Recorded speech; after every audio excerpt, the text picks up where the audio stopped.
Marxist வாசகர்களுக்கு வணக்கம். Marxist இதழ் சார்பில் ஒவ்வொரு மாதமும் விடுதலை பெற்ற 75வது ஆண்டை முன்னிட்டு நாம நிகழ்ச்சிகள் நடத்திக்கிட்டு இருக்கோம். இந்த முறை இந்த மாதத்தில் ஆண்டும் தொடங்கி இருக்கு.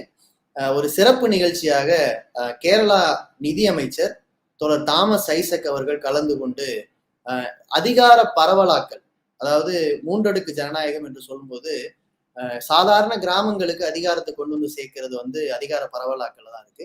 அதற்கு இடதுசாரிகள் எடுத்த முயற்சியும் அதிகாரத்தை மையப்படுத்துகிற பாதையில் முதலாளித்துவம் செய்த பணிகளையும் அவங்க பேச போறாங்க. அதுக்கு முன்னால நம்முடைய நிகழ்ச்சிக்கு தலைமை ஏற்பதற்கு கட்சியினுடைய மத்திய குழு உறுப்பினர் தோழர் அ.சவுந்தரராஜன் அவர்கள் பேச இருக்கிறாரு. அ.சவுந்தரராஜன் அவர்களுடைய உரையை இப்போது தொடங்க இருக்கிறார். அவருடைய உரையின் நேரத்துல லெனின் எழுதிய தொகுப்பு நூல்கள், அதாவது லெனின் அவர்களால் எழுதப்பட்ட கட்டுரைகள், புத்தகங்களை தொகுத்த தொகுப்பு நூல்களை பாரதி புத்தகாலயம் ரூபாய் 4000 மதிப்பிலான இந்த தொகுப்பு நூல்களை முன்பதிவுல 3000 மதிப்பில் தர இருக்காங்க. அது அவருடைய உரை நடக்க இருக்கிற நேரத்துல முன்பதிவுகளை கமெண்ட் மூலமாக தோழர்கள் போடலாம். அது பாரதி புத்தகாலயம் பாரதி டிவி வழியாக அதை செய்கிறார்கள். எனவே அடுத்தது தலைமை உரைக்காக தோழர் சவுந்தரராஜன் அவர்களை அழைக்கிறோம். மாத இதழ் வாசகர் அனைவருக்கும் என்னுடைய வணக்கம். சுதந்திர தினத்தினுடைய 75ஆம் ஆண்டை ஒட்டி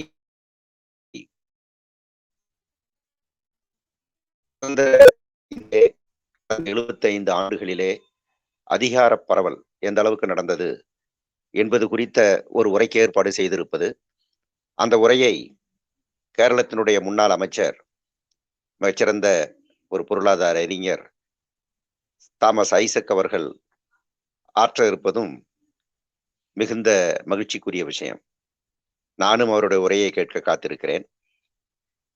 அதிகார பரவல் என்பது கடந்த 75 ஆண்டுகளில் நடக்க வேண்டும், நடந்திருக்க வேண்டும், அது மேலும் மேலும் அபிவிருத்தி அடைந்திருக்க வேண்டும் என்ற இடதுசாரிகளுடைய எண்ணமும் அதற்கு அவர்கள் எடுத்த முயற்சியும் எந்த அளவுக்கு பலனளித்திருக்கிறது என்பதோடு மட்டும் நில்லாமல், இந்தியா முதலாளித்துவத்தை பின்பற்ற தொடங்கிய பிறகு அது நிலப்பிரபுத்தோடும் அந்நிய சக்திகளோடும் கைகோர்த்து கொண்டு ஆளும் வர்க்கம் இங்கே போட்டுக் கொண்டிருக்கிற ஆட்டத்தின் பின்னணியில் இந்த பரவலாக்கல், அதிகாரத்தை பரவலாக்கல் என்பது எவ்வாறு நடவாமல் போகிறது என்பது உட்பட அவர் விரிவாக பேச இருக்கிறார்.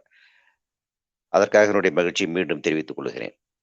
இந்த உரைக்கு ஏற்பாடு செய்த மார்க்சிஸ்ட் இதழ் பொறுப்பாளர்களுக்கு, ஆசிரியர் குழுவுக்கு என்னுடைய நன்றியை தெரிவித்துக் கொள்கிறேன். சுதந்திரம் பெற்று 75 ஆண்டுகள் கடந்து விட்டது. நம்மை சுற்றி இருக்கக்கூடிய எல்லா நாடுகளும், குறிப்பாக தெற்காசிய நாடுகள் அனைத்துமே அதே காலத்திலே விடுதலையை பெற்றன.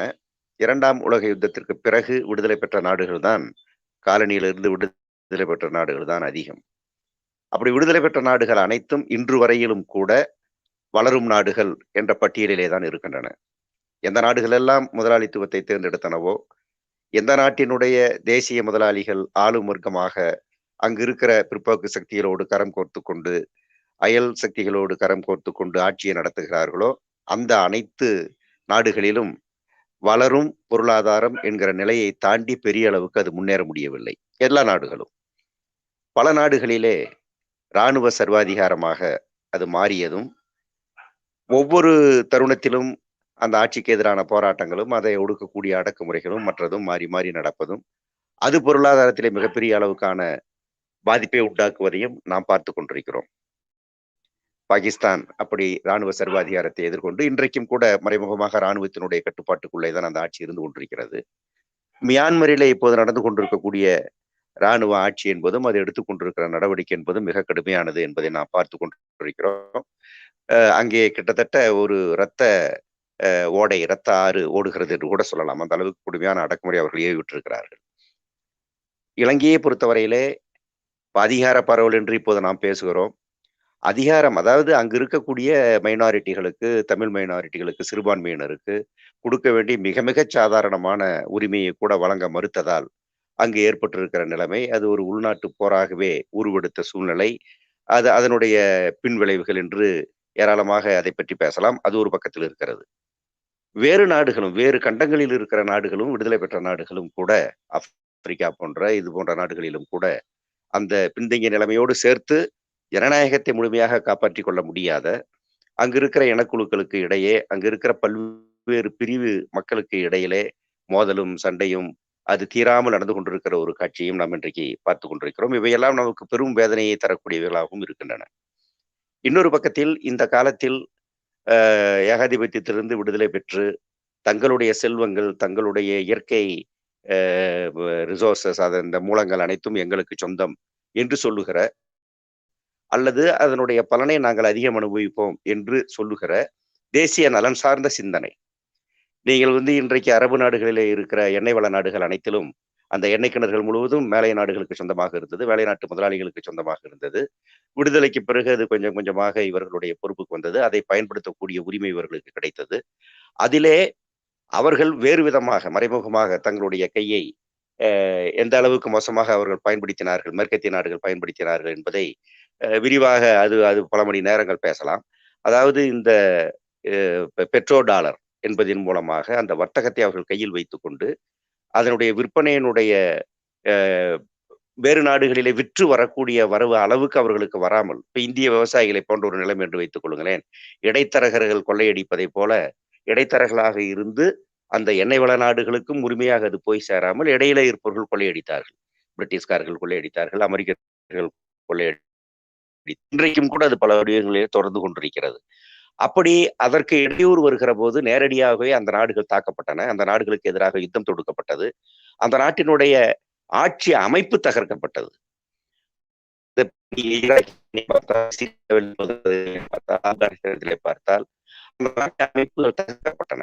அங்கிருந்து ஆப்கானிஸ்தானத்திலே இருக்கிற இந்த எல்லா பிற்போக்குத்தனங்களுக்கு முடிவு கட்ட வேண்டும், எல்லா மக்களுக்கும் எல்லாம் கிடைக்க வேண்டும், பெண்களுக்கு எல்லா உரிமையும் கிடைக்க வேண்டும் என்று நடத்த தொடங்கி இருந்த ஒரு ஆட்சியை எப்படி ஒழித்து கட்டி அங்கே இன்று வரை அந்த ஆப்கானிஸ்தானத்தில் மண்ணிலே எப்படி இந்தியாவை நோக்கி படையெடுத்து வரக்கூடிய மேற்கத்தியவர்கள் எல்லாம் மிதித்து அவர்களுடைய காலடியாய் வைத்து காலடி போல் இருந்ததோ அந்த ஆப்கானிஸ்தானம், இன்றைக்கும் அதே நிலைமை அது காட்சி நாம் பார்க்கிறோம். இந்த நிலையில இந்தியாவை நீங்க பார்த்தால், இந்தியா கடந்த 75 ஆண்டுகளிலே தன்னுடைய ஜனநாயகத்தை, சுதந்திரத்தை அது பாதுகாத்துக் கொண்டிருக்கிறது. அதாவது முதலாளி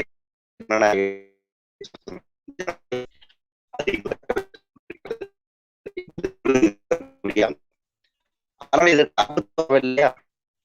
சந்தர்ப்பங்களிலே ஆபத்தை எதிர்நோக்கியது. அது சட்ட திருத்தங்களாக, அரசியல் சட்ட திருத்தங்களாக, அவசர காலம் என்கிற கொடிய அரசை முடிக்க வைத்தார்கள். தேர்தல் 5 ஆண்டுகளுக்கு ஒரு முறை என்பதை 6 ஆண்டுகளுக்கு என்று நடைமுறையிலே அதை அவர்கள் மாற்றினார்கள். எண்ணற்ற தீமைகளை அந்த அவசர காலத்தின் போது நம்முடைய ஜனநாயகம் அனுபவித்தது. ஜனநாயகத்திற்கு எதிராக அவர்கள் ஏவினார்கள். ஆனால் அதை முறியடித்து அதற்கு பிறகு அந்த ஜனநாயகம் மீண்டும் மீட்கப்பட்டது என்பது இந்தியாவினுடைய ஒரு 2வது சுதந்திர போர் என்று சொல்லத்தக்க அளவிலே அந்த போராட்டம் நடந்தது. அந்த போராட்டத்தினுடைய தொடர்ச்சியாக அவ்வளவு சுலபமாக இந்தியாவினுடைய ஜனநாயக சுதந்திர உரிமைகளை மறுதளித்து விட முடியாது. ஏனென்றால் கடந்த பல ஆண்டுகளாக நேரு காலத்திலே இருந்து மற்ற காலத்திலே இருந்து முதலாளித்துவத்திற்கு நிலப்பிரபுத்துவத்தில் இருந்து மாறிய சற்று முன்னேற்றகரமான சிந்தனைகள் உண்டு. அது இன்னைக்கு நம்முடைய நீதிமன்றங்கள் மற்றது இவை எல்லாம் இப்படி இருக்க வேண்டும், அப்படி இருக்க வேண்டும், honesty is the best policy என்பது போன்ற இந்த முழக்கங்களோடு இருக்கிற அந்த முதலாளித்துவத்தினுடைய சில விஷயங்கள் அமுலாகி கொண்டிருக்கிறது. அதை தொடர்கிறது.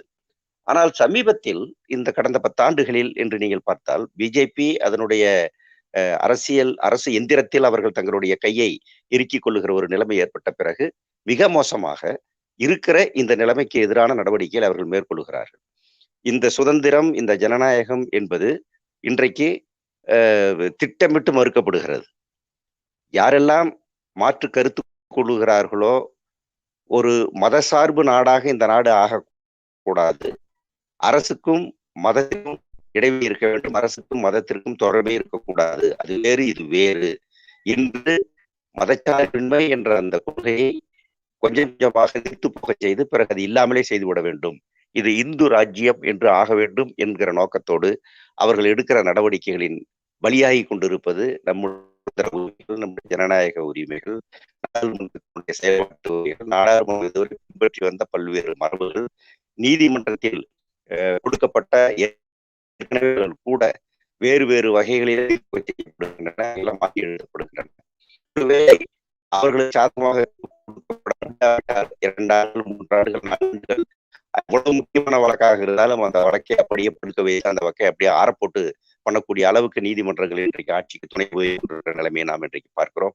காஷ்மீரத்திலே காஷ்மீரத்தை பிரித்தது, அரசியல் சட்டத்தில் இவர்களை எதிர்த்து போடப்பட்டிருக்கிற வழக்குகள் விசாரணைக்கு வராமலேயே இருக்கிறது. அது மிகப்பெரிய அக்கிரமம், மிகப்பெரிய நீதிமன்றம் எல்லாம் ஒரு வகையாக இருக்கிறது என்பதற்கான அடையாளம். பாதுகாத்து வந்த அந்த விஷயங்கள் எப்படி பாதுகாப்புக்குள்ளாகிறது என்பதற்கான ஒரு அடையாளம் அந்த வழக்கு. அதே மாதிரி சிஏஏ பற்றின வழக்கு, PM கேர்ஸ் பற்றிய வழக்கு, இப்படி இந்த வழக்குகள், மிக முக்கியமான வழக்குகள் அனைத்தும் ஆண்டு கணக்கிலே தாமதமாக இருக்கிறது. இப்ப அர்னாப் கோஸ்வாமி போன்றவர்களுடைய ஜாமீனுக்கெல்லாம் இரவோடு இரவாக கூட ஒரே நாளிலே நீதிபதிகள் தலையிடுவதும் கொடுப்பதும் மற்றதும் இது நடந்து கொண்டிருக்கிறது. ஆனால் இதுவே வேறு செயல்பாட்டாளர்கள், அரசை எதிர்த்து கருத்து சொன்னவர்கள், அவர்கள் கைது செய்யப்பட்டு பொய் வழக்குகள் புனையப்பட்டவர்கள், அந்த வழக்குகள், அந்த ஜாமீன்கள் 1 வருஷம் 1.5 வருடம் 2 வருடம் ஸ்டேன்சாமி உட்பட என்று இருக்கிற நம்ம காட்சியை நாம் பார்க்கிறோம். ஆகவே நீதிமன்றங்கள் அவர் ஆட்சியாளர்களுடைய கைப்பாவை போல் செயல்படக்கூடிய ஒரு நிலைமை என்பது உருவாகி இருக்கிறது. இது மிக அபாயகரமான ஒரு போக்கு. அதே மாதிரி அரசியல் சட்டம் சுதந்திரமாக செயல்பட வேண்டிய அமைப்புகள் இவை என்று எவற்றுக்கெல்லாம் தனி அதிகாரத்தை கொடுத்திருக்கிறதோ, தேர்தல் ஆணையத்தை போல, சிபிஐ போல, ரிசர்வ் பேங்கை போல, ஆடிட் அக்கவுண்ட் ஜெனரல் போல, இப்படி இருக்கிற அமைப்புகள் அனைத்துமே இன்னைக்கு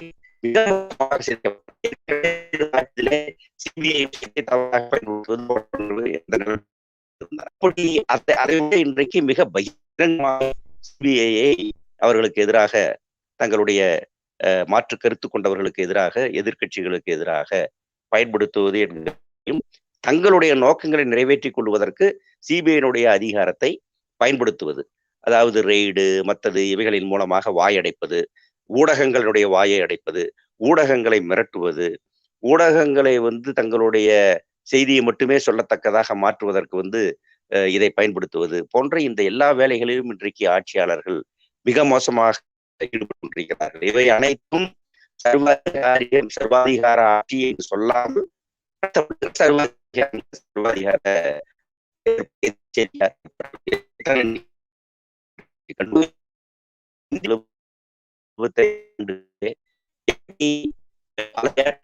கண்டது என்பதற்கு இதர நாடுகளோடு நாம் வைத்துக் கொள்ள வேண்டிய உரிமை, வெளிநாட்டு கொள்கை முக்கியமானது. வெளிநாட்டு கொள்கையை நாங்கள் இந்த பக்கமும் இல்லை அந்த பக்கமும் இல்லை அறிவித்தது. கூட்டுசாரா கொள்கை, அடிசாரா கொள்கை என்று அன்றைக்கு நான் அறிந்து இன்னும் இல்லை என்கிற அது மிகச்சிறந்த ஒரு இருந்த சூழ்நிலை கூட நம்முடைய ஆட்சியாளர்கள் முதலில் மேற்கையாளர்களுடைய உதவி முடியும் என்று நம்பி அவர்களை அணுகி எந்த விஷயத்திலும் அவர் முடியவில்லை. பெறுவதிலோ, அறிவை பெறுவதிலோ போன்ற இந்த விஷயங்களிலே உதாரணமாக ஸ்டீல் விஷயம் அல்லது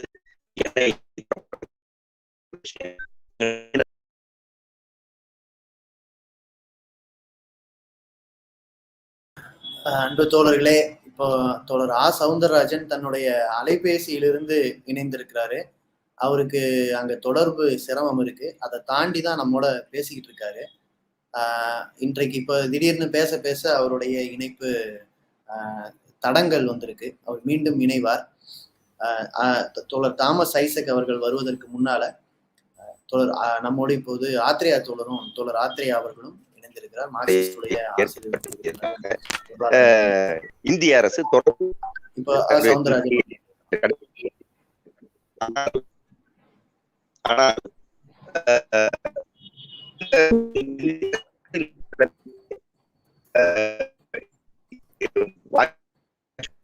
அதற்கு முன்பு உருவாக்கப்பட்ட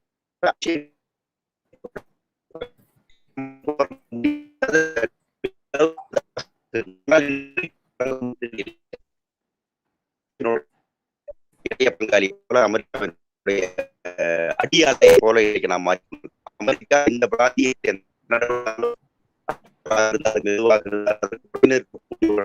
நம்ம இப்போது ஆக்கி கொண்டிருக்கிறோம். இஸ்ரேலுக்கு மிக மோசமான ஒரு நிலவரம். இஸ்ரேலோட ஸோ அதான் அவருடைய இணைப்புல சில சிரமங்கள் இருக்கு. அது அந்த தொழில்நுட்ப கோளாறை அழைத்து சொல்லணும்னா கூட தொலைபேசியிலேருந்து இணைஞ்சிருக்கிறதுனால சிரமங்கள் வருது. அவருக்கு ஃபோன் கால் சில தோழர்கள் அழைப்பாங்க போல தெரியுது, அதுவும் சிரமத்தை ஏற்படுத்துது. இது மாதிரி தொழில்நுட்ப பிரச்சனைகள் வர்றது இயற்கை, நம்ம பார்த்துருக்கோம். மீண்டும் இணைஞ்சிருக்காரு.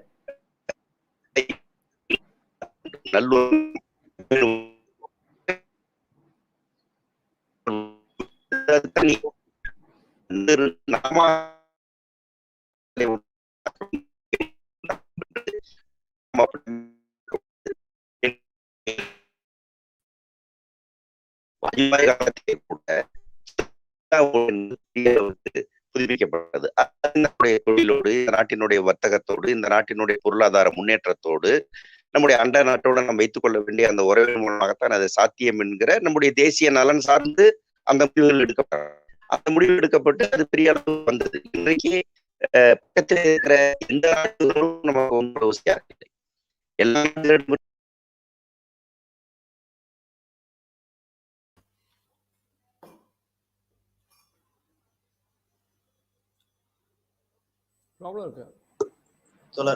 அதான் ஏஎஸ் அவர் இணையறதுல அவருக்கு தொடர்ந்து கனெக்டிவிட்டி பிரச்சனை இருக்கு. அதை தாண்டி தான் அவர் வந்து பேசிக்கிட்டு லேப்டாப் யூஸ் பண்ணல. அதை தாண்டி அவருடைய தலைமை உரை பேசிக்கிட்டு இருக்காரு. நமக்கு அவருக்கு ஓகே, அவர் பேசுறாரு. அவர் உண்மையில அவர் கரெக்டான தெரியல, அவர் பேசுறாரு. அதுக்கு போன்ல சொல்லலாம். இல்ல போன்ல தான் இணைஞ்சிருக்காரு. அதை அழைச்சு சொல்றது கூட வேற போன் நம்பர் இருக்கா வீட்டுல இருந்தாங்க.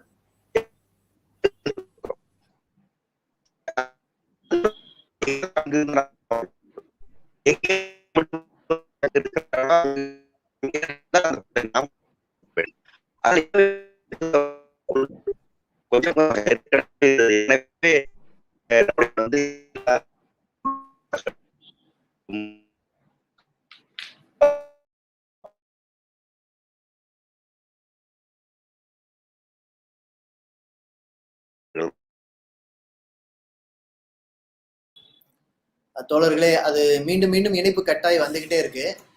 நாம வந்து இப்போ லெனின் தொகுப்பு நூல்களுடைய விற்பனை தொடங்கி இருக்கு. அது இல்லாம தோழர் தாமஸ் ஐசக் அடுத்ததாக பேச இருக்கார். அதுக்கு நடுவுல தான் தலைமை உரையில நமக்கு சில சிரமங்கள் ஏற்படுது. தோழர் ஏஎஸ் அவர்களை தொடர்பு கொண்டு அந்த பிரச்சனையை கூடிய விரைவில் சரி செய்ய பார்க்கிறோம். இப்ப வந்து நம்ம இந்த இடைப்பட்ட நேரத்துல நாம அடுத்ததாக நம்முடைய மார்க்சிஸ்ட் செயலி அதை பற்றியும் பார்க்கலாம்.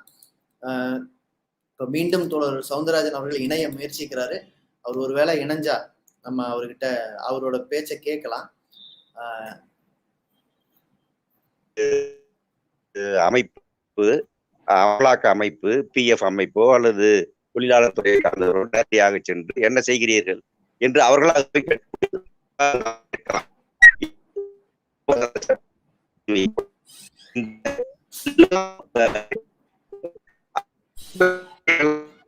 உங்க இணைப்பு கொஞ்சம் சிரமமா இருக்கு.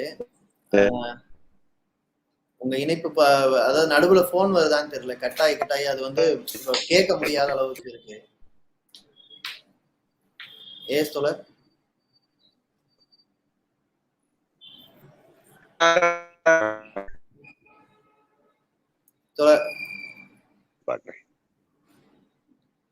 கேக்குதுங்களா?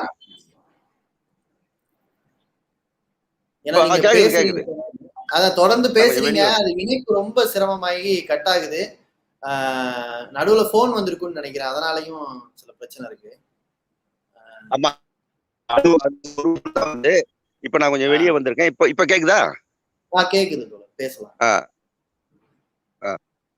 இருட்டா இருக்கு இருந்தாலும் பரவாயில்ல தோழர். பேச்செல்லாம் அதனால கேட்க அந்த தோழர்கள் அந்த சீனத்தோடு இந்த உறவு என்பது அவர் வாஜ்பாய் காலத்திலிருந்து நான் சொன்னதை போல வந்தது. அதனுடைய இது இன்றைக்கு தொடர்கிறது. அது தொடராமல் இருக்க இயலாது. ஆனால் இந்த அரசு பக்கத்து நாடுகளோடு உறவை பேணுவதிலே எந்த அக்கறையும் காட்டாமல் தன்னுடைய இங்கு இருக்கிற மதவாத அந்த நலனுக்கு ஏற்ற வகையிலே மக்களுடைய எண்ணங்களை, மக்களுடைய சிந்தனைகளை ஒரு ஒரு போர்வெறி கூச்சல் மூலமாக அல்லது பக்கத்து நாட்டின் மீது அந்த நாட்டுக்கு எதிராக உண்டாக்கக்கூடிய உணர்வுகளின் மூலமாக ஒருமுகப்படுத்துகிற ஏற்பாட்டுக்கு திட்டமிடுகிறார்கள். இங்கே எப்படி முஸ்லிம்களுக்கு எதிராக பிரச்சாரம் செய்கிறோம் அதே போல சீனத்திற்கு எதிராக என்று வழியே சென்று தவறாக அவர்களுக்கு எதிராக பல விஷயங்கள் நடைபெறுகின்றன, பிரச்சாரம் நடக்கிறது.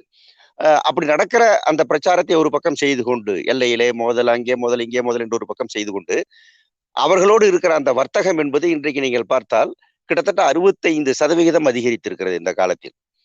அவர்களிடமிருந்து இறக்குமதி என்பது மிகப்பெரிய அளவுக்கு அதிகரித்திருக்கிறது. அவர்களுக்கும் நமக்கும் இந்த வர்த்தக பற்றாக்குறை என்பது நாம் ஏற்றுமதி செய்வதை விட 1 மடங்கு அதிகமாக ஆண்டுதோறும் அவர்கள் அங்கிருந்து இங்கே இறக்குமதி செய்து கொண்டிருக்கிறார்கள். ஆகவே அந்த அந்த அளவிலே இது எதையுமே தவிர்க்க முடியாது. இந்த தவிர்க்க முடியாது என்று இருக்கிற அந்த அந்த அந்த விஷயங்கள் நடந்து கொண்டே இருக்கிறது என்பது ஒரு பக்கம். இன்னொரு பக்கம் அந்த நாட்டுக்கு எதிராக இந்த நாட்டு மக்களை, அந்த நாட்டு மக்களுக்கு எதிராக, அந்த நாட்டு அரசுக்கு எதிராக இந்த நாட்டு மக்களை தேவையில்லாமல், காரணம் இல்லாமல், நியாயம் இல்லாமல் அவர்களுக்கு அந்த உணர்வை ஊட்டுவது என்பதை நம்முடைய ஆட்சியாளர்கள் இப்போது செய்கிறார்கள். நாடாளுமன்ற உறுப்பினர்கள், அமைச்சர்கள் இப்படிப்பட்டவர்களே அந்த காரியத்தை இன்றைக்கு செய்கிறார்கள் என்பதையெல்லாம் நாம் பார்க்கிறோம். இதுவெல்லாம் நம்முடைய தேச நலனுக்கு உகந்ததல்ல. இந்தியா ஒரு சுதந்திர நாடு என்று ஆன பிறகு அது எல்லா நாடுகளோடும் நட்பு பேணக்கூடிய நாடு, சமாதானத்தை விரும்புகிற நாடு, அணிசாரா நாடு, தன்னுடைய சொந்த இறையாண்மையை காப்பாற்றிக் கொள்வதற்கு முயற்சிக்கிற ஒரு நாடு என்பதற்கான அந்த தோற்றத்தோடு இருந்த அந்த தோற்றத்துக்கு இன்றைக்கு பெரிய சிக்கல் வந்து கொண்டிருக்கிறது என்பதை இன்றைக்கு நாம் பார்க்கிறோம்.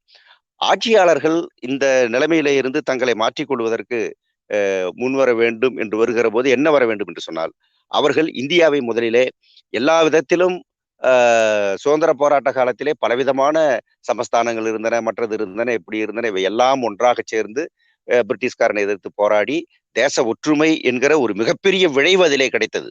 சுதந்திர போராட்டத்தினுடைய வெற்றியிலே மிக முக்கியமான வெற்றி சுதந்திரம். அதற்கு இணையான அடுத்த வெற்றி இந்தியாவிலே இருக்கிற இத்தனை பிரிவு மக்களும், இத்தனை மொழி மக்களும், இத்தனை மதம் பேசக்கூடிய மக்களும் ஒன்றுபோல் எழுந்து ஒன்றுபோல் தொடர்ந்து வாழ முடியும் என்கிற ஒரு உள்ளுணர்வை பெற்றார்கள் அல்லவா? அது அந்த சுதந்திர போராட்டத்தினுடைய மிக முக்கியமான சாதனை. அந்த சாதனையை இன்றைக்கு ஒழிக்க பார்க்கிறார்கள். அந்த சாதனை இன்றைக்கு முடிவு கட்ட பார்க்கிறார்கள் என்பதுதான் இன்றைக்கு நாம் பார்த்து கொண்டிருக்கக்கூடிய விஷயம். பிஜேபி அதற்குரிய எல்லா விதமான மோசமான காரியங்களும் இன்றைக்கு அவர்கள் முன்னெடுத்து கொண்டிருக்கிறார்கள். சிறுபான்மை மக்களுக்கு எதிராக அவர்கள் தொடுக்கக்கூடிய தாக்குதல் என்பதோடு சிஏஏ போன்ற அந்த குடிமக்கள் பதிவு என்பதன் மூலமாக எப்படி ஒரு மதத்தவர்களை நாங்கள் தனியாக ஒதுக்குவோம், தனியாக பண்ணுவோம் என்று அவர்கள் செய்தது போன்ற அந்த விஷயங்கள் எல்லாம். அதே மாதிரி அவர்களுடைய நலனுக்கு ஏற்ப நாங்கள் அரசியல் சட்டத்தை எந்த விதத்திலும் நாங்கள் மாற்றுவோம் அல்லது திருத்துவோம், அல்லது ஒரு மாநிலத்தை 2ஆக பிரித்து ஜம்மு காஷ்மீர் ஒரு பகுதி, லடாக் இன்னொரு பகுதி என்று ஆக்குவோம் என்றெல்லாம். அதே மாதிரி அங்கே இந்த சட்டமன்ற தொகுதிகளை உருவாக்குகிற போது ஜம்மி பகுதியிலே அதிகமும், காஷ்மீர் பகுதியிலே குறைவாகவும் என்று அதை வகைப்படுத்தி, நாளைக்கு தேர்தல் வந்தால் ஜம்மு பகுதியில அதிக தொகுதிகளை பெற்று அந்த சட்டமன்றத்தை, ஒருவேளை சட்டமன்றம் மீண்டும் வந்தால் அப்ப அதை நாம் கையக வைத்துக் கொள்வதற்கான இப்படி ஒரு இது. அதே மாதிரி இப்ப நீங்க விவசாயிகள் சட்டத்தை நிறைவேற்றுவது அல்லது வேறு சில சட்டங்களை நிறைவேற்றுவதற்கு ராஜ்யசபையிலே அவர்களுக்கு வழி இல்லாமல் இருந்தது. பெரும்பான்மை கிடையாது. அப்படி பெரும்பான்மை கிடையாது என்று வருகிற போது ஒருவேளை நாடாளுமன்றத்தில் நிறைவேற்றப்பட்ட இந்த சட்டம் அங்கே தோற்கடிக்கப்படலாம், விவசாயிகள் சட்டம் தோற்கடிக்கப்படலாம் என்ற நிலைமை ஏற்பட்ட உடனே ஒரு 12 எதிர்க்கட்சி எம்பிக்களை, இதற்கு முன்பு பெரிய அளவுக்கு அப்படி சம்பவங்கள் நடந்ததே கிடையாது, இந்த அவ்வளவு சஸ்பென்ஷன் பண்றது நடந்ததே கிடையாது, ஒரு தொடர் முழுவதும் நடந்தது கிடையாது. அதை இவர்கள் செய்தார்கள். 12 பேரை வெளியே நிறுத்திவிட்டு ராஜ்யசபையிலே மேலவையிலே இவர்கள் தங்களுக்கு பெரும்பான்மை என்பது போன்ற ஒரு குரல் வாக்கெடுப்பு மூலமாக அதை நிறைவேற்றினார்கள். அதே மாதிரி ஸ்டாண்டிங் கமிட்டிக்கு ஒரு மசோதாவை அனுப்புவது என்பது எல்லா ஜனநாயக நாடுகளிலும், நாடாளுமன்ற ஜனநாயக நாடுகளிலும் இருக்கிற மிக சாதாரணமான விஷயம். நீங்கள் சட்டமன்றத்திலே, நாடாளுமன்றத்திலே நீங்கள் விவாதத்திற்கு ஒரு மசோதாவை நீங்கள் வைக்கிறீர்கள் என்று சொன்னால் ஒரு மணி நேரம் விவாதம் நடக்கிறது என்றால் ஒவ்வொரு கட்சிக்கும் 5 நிமிடம், 10 நிமிடம், 15 நிமிடம் கிடைக்கும். உறுப்பினர் எண்ணிக்கைக்கு ஏற்ப கிடைக்கும். அந்த 15 நிமிடத்திலேயே அந்த சட்டத்தினுடைய சகல அம்சங்களையும் பேசி அரசாங்கம் உடனே அதை ஏற்றுக்கொண்டோ நிராகரித்தோ அப்படியோ பண்ணியோ பண்ணுவது என்பதெல்லாம் வந்து முழுமையில்லாத விஷயம். எல்லா அரசியல் கட்சிகளும் அவர்களுடைய கருத்துக்களை, அவர்களுடைய எண்ண போக்குகளை முழுமையாக அந்த மசோதாவை பரிசீலிப்பதற்கு பயன்படுத்துவது என்கிற அந்த ஏற்பாடு அதிலே வர வாய்ப்பில்லை. அதனால்தான் ஸ்டாண்டிங் கமிட்டி என்கிற பெயரிலே எல்லா கட்சியை சார்ந்த உறுப்பினர்களும் மாதக்கணக்கில் அந்த மசோதாவின் மீது பொதுமக்களிடமும் சென்று அந்த மசோதாவால் பாதிக்கப்படுகிற அந்த மசோதாவுக்கு சம்பந்தப்படக்கூடிய பகுதி மக்களை பல மாநிலங்களுக்கு சென்று சந்தித்து அவர்கள் கருத்தையும் கேட்டு அதுக்கு பிறகு அவர்கள் தங்கள் கருத்தை எல்லா கட்சிக்காரர்களும் பேசி ஒரு ஒரு ஒரு ஒரு கருத்தை உருவாக்குவார்கள். அப்படி உருவாக்குகிற போது அது முழுமை பெறும். அதுதான் ஜனநாயகத்தினுடைய முக்கியமான விஷயம். எவ்வளவு விரிவான விவாதம் நடக்கிறது, எவ்வளவு விரிவாக அது சம்பந்தப்பட்ட மக்கள் அதிலே எப்படி ஈடுபடுத்தப்படுகிறார்கள், அவர்கள் எப்படி இன்வால்வ் ஆகிறார்கள், எங்களுக்கு இது பாதிக்கும், இன்ன வகையில் பாதிக்கும் என்று சொல்லுவதற்கு அந்த வாய்ப்பை கொடுத்து அதை கேட்டு அதற்கு பிறகு இறுதிப்படுத்தினால்தான் அந்த சட்டம் உருப்படியான சட்டமாக இருக்க முடியும். ஆனால் இன்றைக்கு பிஜேபி அரசு இந்த இந்த இந்த 6-7 ஆண்டுகளிலே அந்த ஸ்டாண்டிங் கமிட்டி என்கிற ஏற்பாட்டை அவர்கள் நாசப்படுத்தி விட்டார்கள். எதையும் அங்கே அவர்கள் அனுப்புவது கிடையாது என்கிற நிலைமை. அப்படியானால் விவாதம் இல்லாமல் எல்லாவற்றையும் செய்ய வேண்டும் என்கிற முடிவோடு பிஜேபி அரசாங்கம் செயல்படுகிறது. இவையெல்லாம் இன்றைக்கு நம்முடைய நாடாளுமன்ற ஜனநாயகத்திற்கு ஏற்பட்டிருக்கிற மிக மோசமான தீங்கான விளைவுகள் என்று நாம் பார்க்க வேண்டியிருக்கிறது. இதை எதிர்த்து நாம் போராடியாக வேண்டும். ஆனால் மக்களை பிளவுபடுத்துவதன் மூலமாக அவர்கள் விரும்புவதை சாதித்துக் கொள்ள முடியும். இந்து மதம் அதை பின்பற்றக்கூடியவர்கள் என்பவர்கள் பெரும்பான்மையானவர்கள். இறுதியில் அவர்களை ஒன்றாக நாம் திரட்டி கொள்ள முடியும். மைனாரிட்டிகளை என்ன செய்தாலும் பெரும்பான்மையினர் சரி என்ன செய்வது என்று அவர்கள் வேடிக்கை பார்ப்பார்களே தவிர பெரிதாக வந்து விட மாட்டார்கள் என்கிற நம்பிக்கையோடு கடுமையாக அவர்கள் இன்றைக்கு வினையாற்ற தொடங்கி இருக்கிறார்கள். ஆனால் விவசாயிகளுடைய போராட்டம் என்பது எல்லா மதத்தவர்களும், எல்லா ஜாதியை சார்ந்தவர்களும், பல மாநிலங்களை சார்ந்தவர்களும், இந்தியா முழுவதும் இருக்கக்கூடிய விவசாயிகள் அவர்கள் ஒன்றாக சேர்ந்து அந்த சட்டத்தை தூக்கி எறிந்த வரலாற்றை பார்க்கிறோம். ஓராண்டுகள் நீடித்த அந்த போராட்டத்தை பார்க்கிறோம். அந்த போராட்டம் அந்த பகுதியிலே இருந்த பல பிரிவுகளை பல சந்தர்ப்பங்களிலே அவர்கள் பிளவுபட்டு மோதி இருக்கிறார்கள். ஜாட்டுகளுக்கும் முஸ்லிம்களுக்கு எதிராக ஜாட்டுகளை திருப்புவது, ஒரு ஜாதிக்கு எதிராக இன்னொரு ஜாதியை திருப்பி விடுவது என்பது போன்ற அந்த சம்பவங்கள் அங்கே பலது நடந்திருக்கிறது, ஏராளமாக நடந்திருக்கிறது. ஆனால் அதையெல்லாம் தாண்டி அந்த போராட்டம் நடந்தது.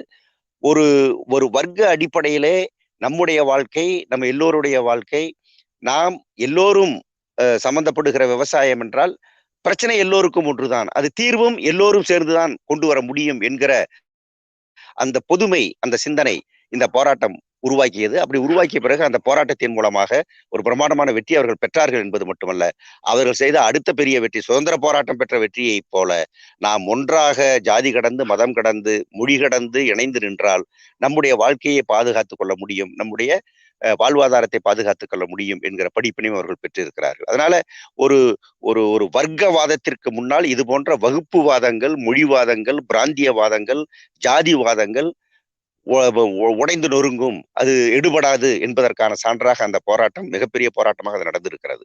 சுதந்திர போராட்டம் என்கிற அந்த ஒற்றை நோக்கோடு நடந்த அந்த போராட்டம் எப்படி இங்கிருந்த வேறுபாடுகளை எல்லாம் மறக்கடித்து, இங்க இருக்கிற வேறுபாடுகளை எல்லாம் படுக்க வைத்து மக்களை ஒன்றுபடுத்தி நின்றதோ, இன்றைக்கும் அது ஒரு ஒரு ஒரு இலைமறை காயாக மக்கள் மனதிலே பரவலாக பறந்து நிற்கிறது. நாம் ஒன்று என்கிற அந்த எண்ணம் ஒன்று நிற்கிறது என்பதை நாம் பார்க்கிறோம். அதை சிதைக்க ஆட்சியாளர்கள் முயற்சி எடுக்கிறார்கள். அதை காப்பாற்ற நாம் உறுதியாக போராடியாக வேண்டும் என்பது நம் முன்னாடி இருக்கிற முக்கியமான கடமையாக இருக்கிறது.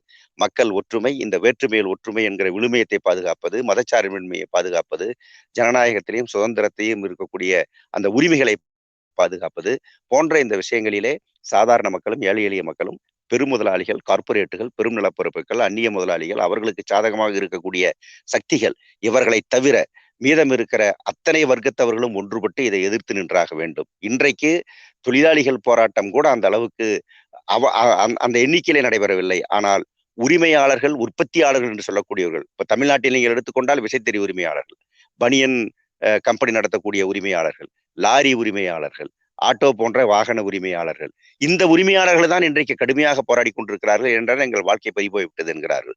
குறு சிறு தொழில். ஆகவே இந்த வர்க்கத்தவர்களும் இந்த ஆட்சியால், இந்த ஆளும் வர்க்கத்தால் பாதிப்புக்கு ஆளாகக்கூடியவர்கள், இவர்களும் இணைந்து, தொழிலாளி, விவசாயி, இந்த பிரிவினரும் இணைந்து வலுவான ஒரு சக்தியாக அது உருவெடுத்து இந்த ஆட்சியினுடைய கொள்கைகளை எதிர்த்து போராட வேண்டும். அந்த கொள்கைக்கு பின்னால் இருக்கிற அரசியலை எதிர்த்து போராட வேண்டும். அது இன்றைய தேவை. இவையெல்லாம் சேர்ந்து இயந்து வருகிற போது நம்முடைய சுதந்திரத்தை, ஜனநாயகத்தை, நாடாளுமன்றத்தை, இங்க இருக்கிற நம்முடைய நாம் சுதந்திர போராட்டம் உருவாக்கிய நம்முடைய விழுமியங்களை நாம் காப்பாற்றிக் கொள்ள முடியும். அதற்கான முறையில நாம் பாடுபட வேண்டியிருக்கிறது. இதை நாம் பேசுகிற போது இந்தியா ஒன்றாக இருக்க வேண்டுமானால் இந்தியாவினுடைய அதிகாரம், மையப்படுத்தி இருக்கிற அதிகாரம் இயன்றவரை பரவலாக்கப்பட வேண்டும். வலுவான மத்திய அரசு இருக்க வேண்டும், அது வேறு. வலுவான மாநில அரசுகள் இருக்க வேண்டும். மாநில அரசுகள் மாநில முடிவெடுக்க வேண்டிய விஷயங்கள் அதிலெல்லாம் மத்திய அரசாங்கம் முடிவெடுக்கும் என்ற முடிவுகள் இந்தியா சிதறும். இந்தியா அதனால இந்தியா பாதிப்புக்கு உள்ளாகும். இந்த அனுமதிக்கும் விஷயத்தில் அவர்கள் இருக்க முடியும் என்பது தமிழ்நாட்டில் எவ்வளவு பெரிய உணர்வு உண்டாக்கி இருக்கிறது என்பதை நாம் பார்க்கிறோம்.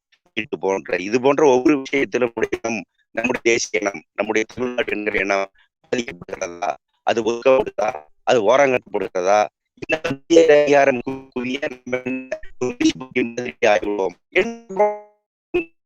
இந்தியா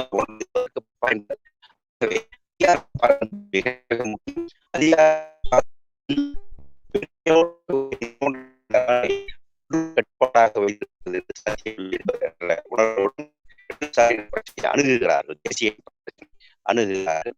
அடிப்படையிலே நாம் நம்முடைய போராட்டங்களை, நான் ஏற்கனவே சொன்ன அந்த போராட்டங்களை முன்னெடுப்போம் என்று கூறிக்கொண்டு இப்போது நம்முடைய ஐசக் அவர்களுடைய உரையை நாம் கேட்கலாம். நான் சிந்தன் அவர்களுக்கு என்னுடைய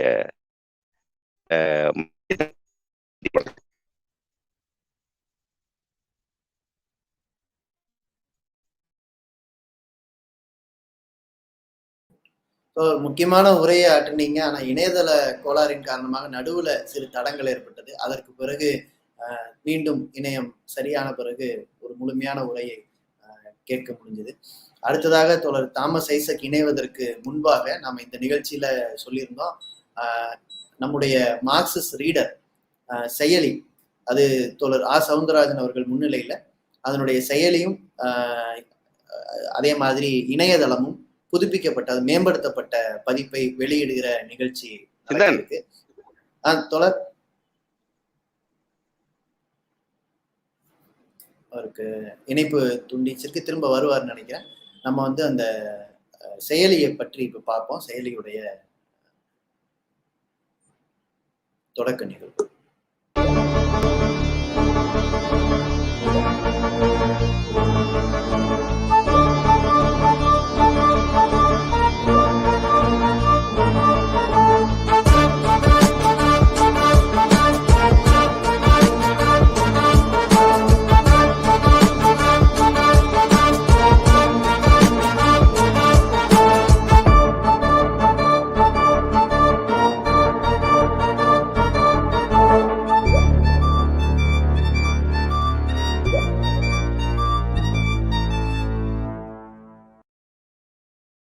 அதே மாதிரி இப்போ செயலியும் நம்முடைய தளம் மார்க்சிஸ்ட் தத்துவார்த்த மாத இதழுக்கு இணையதளம் இருக்கு. அந்த தளம் இப்போ மார்க்சிஸ்ட் ரீடர் .app ஆப் என்கிற அதே தலைப்புல அது ஒரு அட்ரஸ், அந்த அட்ரஸ்ல தொடர்ந்து செயல்பட இருக்கு. அதை உருவாக்குனது மார்க்சிஸ்ட் கட்சியுடைய மல்டிமீடியா கிளையை சேர்ந்த தோழர்கள். அந்த மல்டிமீடியா கிளையின் சார்பில் இந்த ஆப்ல என்ன விஷயங்கள் இருக்கு, இந்த ஆப்ல எதற்காக இந்த செயலி உருவாக்கப்பட்டிருக்கு, அதுல என்ன புதிய விஷயங்கள் என்ன சேர்த்திருக்கோங்கிறத அதை உருவாக்குன தோழர் கலீல் ஜாகீர் முன்வைப்பார்.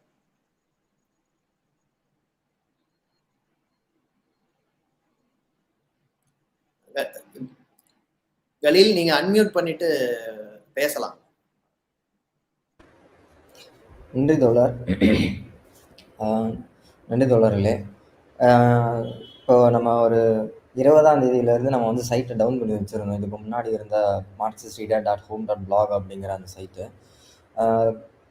இப்போ நம்ம அந்த சைட்டை அப்டேட் பண்ணியிருக்கோம். சைட்டில் புது கண்டென்ட்ஸ், கட்சி திட்டம், அமைப்பு சட்டம், அதுக்கப்புறம் கட்சி அறிக்கை, அந்த விஷயங்கள் எல்லாத்தையும் நம்ம உள்ளே கொண்டு வந்திருக்கோம்.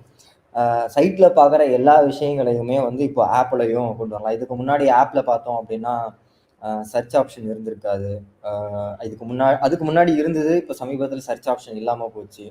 அது எல்லாமே இதுக்கு முன்னாடி ஆர்டிஎஃப் ரீடபிள் ஃபார்மேட் அப்படிங்கிற ஒரு ஆர்எஸ்எஸ் ஃபீட் அப்படிங்கிற அந்த ஃபீடை டிபெண்ட் பண்ணியே நம்ம ஆப் டெவலப் பண்ணி வச்சிருக்கு. இப்போ நம்ம சைட்டை அப்கிரேட் பண்ணி அந்த சைட்டோடைய கண்டென்ட் சைட்டில் என்ன இருக்குதோ அது அப்படியே வந்து ஆப்புக்குள்ளே வர மாதிரி. இப்போ சைட்டில் பார்த்தோம் அப்படின்னா நமக்கு இபுக்ஸ் இருக்கும், புத்தகங்கள் அலமாரி அப்படின்றதுக்குள்ளே வந்து இபுக்ஸ் இருக்கும், கட்சி திட்டம் இருக்கும், அமைப்பு சட்டம் இருக்கும். இன்னும் வந்து இந்த ஒளியோடை நம்ம தோழர் ஒளியோடை அப்படிங்கிற ஒரு ஒளியோடையை செஞ்சுக்கிட்டு இருக்கோம். அது இன்னும் அந்த ஆப்புக்குள்ளே கொண்டு வரல, கூடிய சீக்கிரத்தில் அதையும் கொண்டு வந்துடுவோம். இப்போ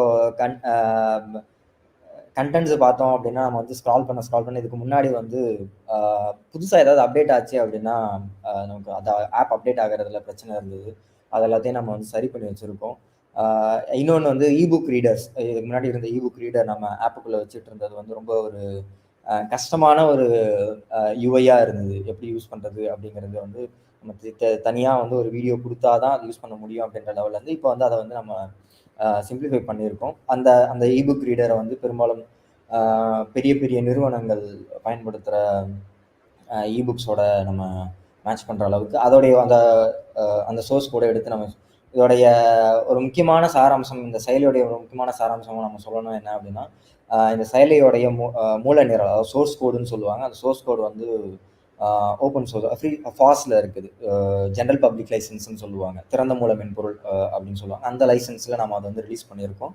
ஸோ அந்த ஆப்போட சோர்ஸ் கோடு வந்து கிட்டப்னு சொல்கிற ஒரு பொது தளத்தில் வந்து ஓப்பனாகவே இருக்குது. யார் வேணாலும் அதை எடுத்து இன்னும் இதை மேம்படுத்தி அடுத்த வருஷனாக கூட கொடுக்கலாம். ஒரு ஒரு கம்பைன்டு கான்ட்ரிபியூஷன் அப்படின்ற லெவலில் நம்ம அதை வந்து திறந்த மூலமாக வச்சுருக்கோம். அது இல்லாமல் இப்போ இந்த ஆப்புக்குள்ளே நம்ம வந்து சர்ச் கொண்டு வந்திருக்கோம். அப்புறம் இபுக் லிஸ்டிங்கை வந்து கொஞ்சம் இம்ப்ரூவ் பண்ணியிருக்கோம். அதே மாதிரி மேற்கோள்கள் அப்படின்ற ஒரு புது செக்மெண்ட்டை நம்ம வந்து இன்ட்ரடியூஸ் பண்ணியிருக்கோம். அது மூலயமா வந்து நம்ம வந்து புத்தகங்கள்லையும் நம்மளுடைய கட்சி ஆவணங்கள்லையும் கட்சி திட்டம் மாதிரியான ஆவணங்கள்லையும் நம்ம ஏதாவது குறிப்பான மேற்கோள்கள் நம்ம வந்து ஷேர் பண்ணணும் அப்படின்னா அதை நம்ம வந்து எடுத்து லிஸ்ட் பண்ணி வச்சுக்கலாம். அதையும் வந்து நம்ம வந்து கூடிய விரைவில் நம்மளுடைய மார்க்சிஸ்ட் தளத்துலையும் வந்து அந்த பேஜை வந்து இன்க்ளூட் பண்ணிடுவோம். ஆனால் இப்போ வந்து செயலியில் வந்து அந்த மேற்கோள்கள் அப்படின்ற அந்த பக்கம் வந்து புதுசாக சேர்ந்துருக்குது. அதன் மூலயமா வந்து நம்ம அந்த மேற்கோள்களை வந்து நம்ம நேரடியாக வந்து முகநூல்லையும் மற்ற சமூக வலைதளத்திலையும் நம்ம வந்து பதிவு செஞ்சுக்கலாம் அப்படிங்கிறது இப்போதைக்கு இந்த செயலியோடது. இது இல்லாமல் இதுக்கு பின்னாடி வந்து தோழர்கள் வந்து நிறைய எஃபர்ட் போட்டிருக்காங்க. அந்த இபுக்கை வந்து லிஸ்ட் பண்ணுறதுக்கும் அந்த இபுக்கை படிக்க வைக்கிறதுக்குமான ஏன்னா இங்கே நான் சொல்கிறேன் அப்படின்னா அந்த ஆப்பை வந்து நான் மட்டுமே டெவலப் பண்ணல. என்னோட சேர்ந்து சில கட்சி தோழர்கள் அதுக்காக வேலை செஞ்சுருக்காங்க, நான் பார்ட்டி மெம்பர்ஸ் சில பேர் அதுக்காக வேலை செஞ்சுருக்காங்க. அதே மாதிரி அதில் இருக்கிற அந்த இபுக் லிஸ்டிங் ஆகட்டும், இந்த சைட்டை வந்து அப்கிரேட் பண்ண வைக்கிறதுக்காக நிதி திரட்டினதாகட்டும், இது உட்பட எல்லாத்துலேயுமே வந்து எல்லா தோழர்களுடைய பங்குமே இருக்குது. இதை தாண்டி செயலியில் வந்து யூஸ் பண்ண தான் நம்மளால் அது அடுத்து என்ன இருக்குது அப்படிங்கிறது என்னால் சொல்ல முடியும். அதுக்கு மேலே எனக்கு வந்து என்ன இருக்குதுன்னு சொல்ல எனக்கு தெரியல.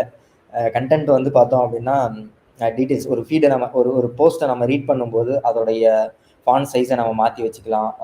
ரீடிங் அந்த பேக்ரவுண்ட் வந்து ரீடிங் பேக்ரவுண்ட் வந்து கலீல் நன்றி. Next already comrade Thomas Isaac arrived.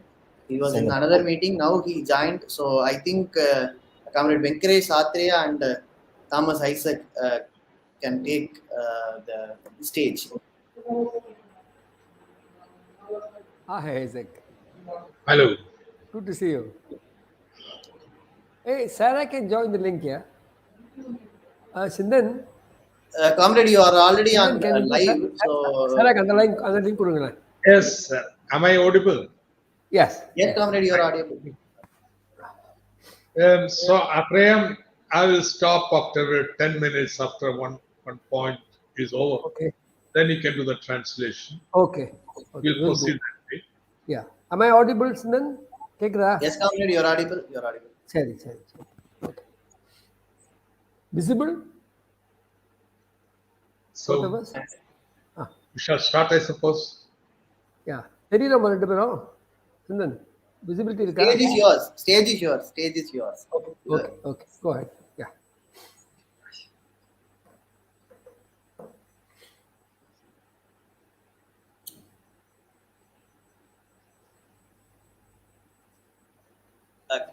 Comrade Thomas Isaac can start deliver his speech. Just give me a second. No. Professor Atraya, dear comrades and friends, May I thank the organizers for inviting me to deliver this lecture on the 75th year of anniversary of our independence. Even at the time of formation of our country, our constitution, many people have described it as quasi-federal. Now, if you examine what has happened since then, there are two trends that are very visible. Today's lecture is going to be what are these trends and what are the underlying factors. One trend is that of centralization. And this process has a major break in 1991. Since then, the process of centralization has accelerated, and today the whole federal setup of the country itself is in danger. So that's one. Now, the decentralization trend, the opposite of it, has been enshrined in the directory principles of the Constitution, but it was never given effect to. And early 1990s, after a lot of discussion and debate, constitutional amendments were made to ensure the constitutional validity of the third tier local governments. But if you look what has happened since then, you will find that it has been disappointing, to say the least. The empowerment of the local governments into genuine self-governing institutions never happened. So this is the phenomenon that we have got to explain. My argument is that you have got to link it to the political economy of India. The changes that has come about Indian development. Only in that background will you be able to understand these changes, the trends of centralization and decentralization. And I shall conclude my presentation with certain reference to what will be the limitations, how we can use the existing decentralization structures. Constitution has provided for it. In states like Kerala, well, the left is ruling that the structures are very powerful. In many states, including Tamil Nadu, they are very weak. However weak they may be, how can you use these structures for furthering the democratic process and development in the country? This is the sum total of my lecture. And yes, Atreya, you may take over. Thank you very much, Atreya, for volunteering to be the interpreter. You are competent enough to replace me to give this lecture. But anyway, thank you very much. Atreya, please.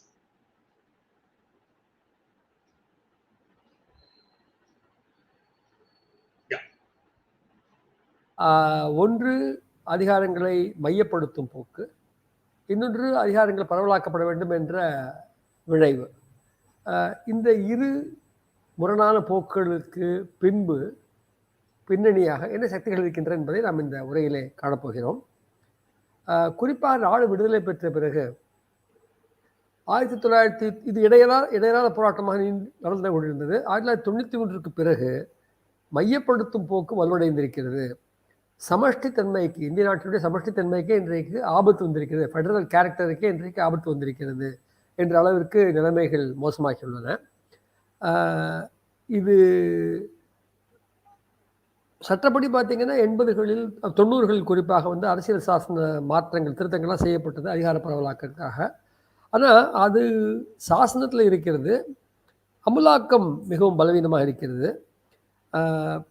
அந்த amendments வந்த பிறகும் கூட களத்தில் பெரிய மாற்றம் முன்னேற்றம் நாடு முழுவதும் இருப்பதாக சொல்ல முடியாது. இதற்கு பின்னால் இருப்பது இப்படிப்பட்ட மையப்படுத்தலினுடைய வலு கூடுவதும் பரவலாக்கல் அதிகாரங்களை பரவலாக்குவது என்ற போக்கு பலவீனம் அடைவதும் என்று நாம் பார்க்கும் பொழுது இதற்கு பின்பு இருப்பது இந்தியாவினுடைய பொருளாதார வளர்ச்சி பாதையினுடைய அரசியல் பொருளாதார தன்மை என்பதை நாம் பதிவு செய்ய வேண்டும். குறிப்பாக இந்த இருக்கக்கூடிய நிலைமைகளில் நமக்கு யதார்த்தமாக பார்த்தீங்கன்னா இன்றைக்கி வந்து மையப்படுத்துதல் மிக பெருமளவுக்கு அதிகரித்து விட்டது. நாம் ஒரு கடுமையான ஃபைட்டை நடத்திட்டு இருக்கிறோம். நாம் இடதுசாரிகள் வலுவாக இருக்கிறவங்கள நம்ம ஃபைட் பண்ணுறோம். ஆனால் இன்றைக்கும் ஒன்றுமே செய்ய முடியாது என்ற முடிவுக்கு போக வேண்டிய அவசியம் இல்லை. இன்றைக்கும் நாம் ஆட்சி செய்திருக்கக்கூடிய கேரளாவில் வங்கத்தில் இப்படி பல இடங்களில் நம்ம வந்து திருப்புறாவில் நம்ம ஒரு முயற்சிகளை மேற்கொண்டிருக்கிறோம். இன்றைக்கும் நாம் ஆட்சி செய்யாத மாநிலங்களில் கூட அவர்களெல்லாம் கொஞ்சம் ஓரளவு இந்த அதிகார பரவலாக்கத்தில் இந்த பெரும் நம்பிக்கை இல்லாதவர்கள் அங்கே இருக்கக்கூடிய அரசுகள் எல்லாம், இந்த தமிழ்நாடு அரசுகள் உட்பட அதிகார பரவலாக்கத்தில் அவங்களுக்கு பெரிய நம்பிக்கை கிடையாது. இருந்தாலும் எங்கு நாம் ஓரளவிற்கு வலுவாக இருக்கிறவங்க களத்திலே அங்கு நாம் இதற்கான முனைவுகளை மேற்கொள்ள வேண்டும்.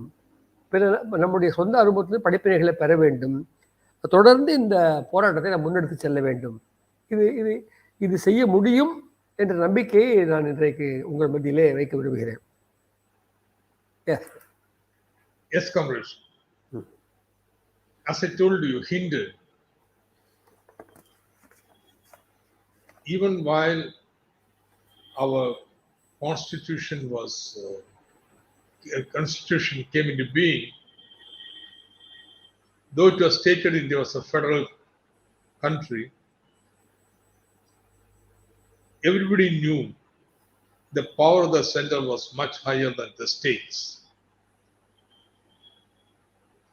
And further, it was very evident the constitution had too many loopholes through which the center can encroach upon the powers of the states. There were powers of the center, powers of the state, and then there was this category concurrent list. And in the concurrent list, if state and center made law, central law would prevail. And all the residual powers rested with the center. In terms of administration, very well, the domains of states and center were not even that much clearly demarcated as in legislation. States had virtually nothing, no power in controlling the judiciary. The center could enter into any international treaty without consulting the states, even in domains which were specifically states. And therefore, India was considered to be a quasi-federal, not fully federal state. Now, this was surprising, because the ideal that we held up in the national movement was for federalism, because everybody accepted India is a country of so much diversity, and that diversity has to be accepted. In fact, the national movement organized itself according to linguistic committees. The Congress Pradesh committees were all based upon language. So, many have posed this question: how come that India became a quasi-federal state? E.M.S. Namboodiripad has opined that this is essentially because of the atmosphere, environment created by the partition. And the terrible experience of partition, traumatic experience of partition, the clouds of which the Constitutional Assembly debated on the Constitution. Nobody wanted a repeat of what happened in partition to happen in independent India. And therefore, our Constitution, though federal in name, leaned towards the powers of the state, center. And over time, this has become the bane of our country. Yes. யா தோழே, இப்போது நமது அரசியல் சாசனம் federal சமஷ்டித்தன்மை கொண்டது என்று சொல்லாடல் அதில் இருக்கிறது என்று சொன்னாலும் கூட அதிகமான அதிகாரங்கள் ஒன்றிய அரசிடம்தான் இருக்கின்றன. அது அரசியல் சாஸ்திரத்தையே அதன் நிலைமை. அதோடு ஒன்றிய பட்டியல், மாநில பட்டியல், பொதுப்பட்டியல் என்று மூன்றாக அரசுகளுக்கு இருக்கக்கூடிய செயல்படும் களங்களை, அதிகாரங்களை பிரிக்கிறோம். ஆனால் பொதுப்பட்டியலில் ஒரு சில விஷயங்கள் இருந்தது சொன்னால், அதில் மாநிலம் சொல்வதற்கும் ஒன்றியம் சொல்வதற்கும் வேறுபாடு இருந்தால் ஒன்றியமே அதில் இறுதியாக முடிவெடுக்க முடியும் என்ற அளவிற்கு ஒன்றியத்தினுடைய அதிகாரம் அதில் அதிகமாக இருக்கிறது. பல முக்கியமான துறைகள், நீதித்துறை, அது வந்து மாநிலங்களுக்கு எந்த வகையான ரோலும் பங்கும் கிடையாது. அது முழுக்க முழுக்க மத்திய ஒன்றிய அரசினுடைய பார்வையில் இருக்குது. பன்னாட்டு ஒப்பந்தங்கள், நீங்கள் வந்து இப்போ ரீசெண்டாக அந்த மண்டல வாரியான வர்த்தக ஒப்பந்தங்கள் போட்டாங்க. அதில் வந்து கேரளாக்கெல்லாம் கடுமையான பாதிப்பு இருக்குது. ஆனால் அப்படி பன்னாட்டு ஒப்பந்தங்கள் போடும் பொழுது மாநிலங்களுடைய செயல் பட்டியலில் அந்த துறைகள் வந்தாலும் கூட மாநிலங்களுக்கு இதில் எந்த விதமான ஒரு பேசக்கூடிய வாய்ப்பே கூட இல்லை. மத்திய அரசு, ஒன்றிய அரசு தானாக இந்த இப்படிப்பட்ட ஒப்பந்தங்களை மேற்கொள்ள முடியும். இன்னும் சொல்ல போனால் அது பாராளுமன்றத்தில் கூட வந்து வைக்க வேண்டியதில்லை என்ற ஒரு அம்சம் முதல்ல இருக்குது என்பதை நான் இங்கே சொல்ல விரும்புகிறேன். அடுத்து இந்த காரணங்களினால்தான் ஃபெடரல் என்று சொல்லப்பட்டாலும், ஃபெடரல் என்று பேசப்பட்டாலும் நடைமுறையில் ஒரு அரைகுறை சமஷ்டி அமைப்பு தான், குவாசை ஃபெடரல் என்று தான் இந்தியாவுடைய அரசியலமைப்பை வர்ணிக்க முடியும். அப்போது விடுதலை இயக்கத்தினுடைய முழுமையிலும் பார்த்திங்கன்னா இந்தியா ஒரு பன்முகத்தன்மை கொண்ட நாடு, பல்வேறு மொழி பேசுகின்ற, பல்வேறு தேசிய இனங்கள் வாழ்கின்ற, பல மதத்தை சார்ந்தவர்கள் இருக்கின்ற நாடு என்றெல்லாம் அங்கீகரிக்கப்பட்டது. ஆனாலும் இன்னும் சொல்லப்போனால் அங்கே விடுதலை போராட்டத்தில் பங்கேற்ற இந்திய தேசிய காங்கிரஸ் உட்பட மொழி அடிப்படையில் தான் கட்சிகளின் குழுக்களை அமைத்தார்கள். ப்ரொவின்ஷியல் கமிட்டிஸ்லாம் லாங்குவேஜ் பேஸில் தான் இருந்துச்சு. மொழி அடிப்படையில் தான் வந்து மொழி வழி கமிட்டிகள், மொழி வழி செயல்பாடு தான் இருந்தது. ஏன்னா யதார்த்தம் தான், அப்படி தான் செய்ய முடியும், மக்கள்கிட்ட போக முடியும். ஆனால் இப்படி இருந்தும் கூட ஏன் அப்படி ஒரு முழுமையான சமஷ்டி தன்மை இல்லாமல் போச்சு என்ற கேள்விக்கு இஎம்எஸ் ஒரு முக்கியமான காரணத்தை முன்வைக்கிறார். அதாவது நாடு விடுதலை பெறுகிற சமயத்திலே நிகழ்ந்த மிகப்பெரிய பிரிவினை சார்ந்த இந்தியாவினுடைய ஒன்றுபட்ட இந்தியா பிரிக்கப்பட்ட பொழுது ஏற்பட்ட நிகழ்வுகள், கடுமையான துயரங்கள், இதையெல்லாம் கணக்கில் கொண்ட அந்த கான்ஸ்டியூஷன் பாடி, இப்போ உருவாக்குற பாடி என்பது கொஞ்சம் கூடுதலாக வந்து வலுவான ஒன்றியத்தை நோக்கி சாய்மானம் அதில் ஏற்பட்டது என்பதை அங்கு அது ஒரு முக்கிய காரணமாக இஎம்எஸ் மிக சரியாகவே முன்வைக்கிறார். Well, this being the nature of the Constitution, leaving many loopholes for the center to enter the domain of the states, is very little wonder that right from the beginning, centralization tendencies began to assert itself. Now, the biggest blow was in 1956-59, when the newly elected first communist government in Kerala, which came to power in 1956 and were implementing policies in every sector which were fundamentally in favor of the people, like land reforms, educational reforms, decentralization, laws for minimum wages and collective bargaining, and so on and so forth. An agitation was started by anti-communist elements. Now, this is not something that happened in isolation. After the Second World War, all over the world. A number of left governments came to power through electoral process. They were not communist governments. Left governments brought British Guyana, Guatemala, Congo, Iran, Brazil, so many of them. In all these places, American intervention resulted in the overthrow of this government, sometimes violently, sometimes not so violently. Most violently, for example, in Congo, coup d'etat in Iran, and Kara-type agitation in Guatemala and British Guyana. And now scholarly studies are available based upon American secret papers on all this anti-communist purges, which documents American role in it. Similarly, Kerala anti-communist struggle was with the support of the Americans. Two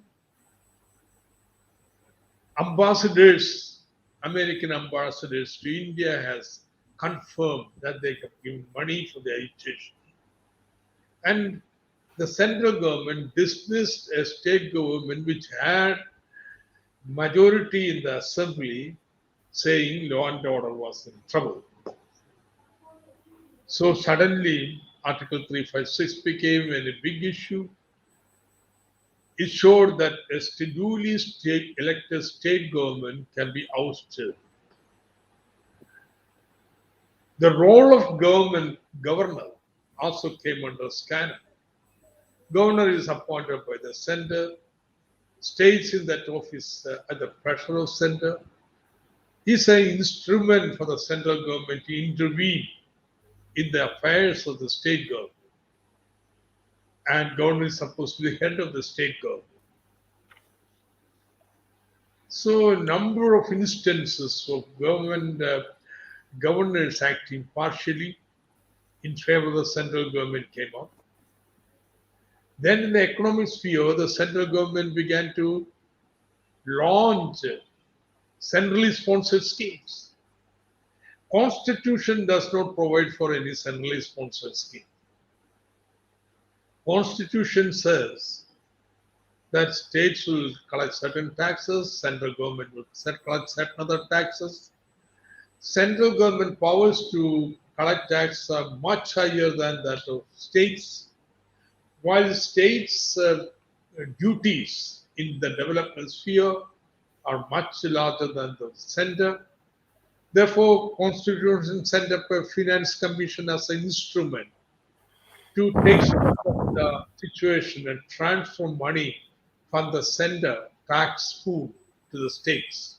That's all. That's what Constitution envisages. Constitution does not say about centrally sponsored schemes, but central government starts centrally sponsored schemes in the domains of the state government. Education, healthcare, not even or agriculture. In all these sectors, they start centrally sponsored schemes. And the total allocation for centrally sponsored schemes becomes as important as the transfer by the Finance Commission.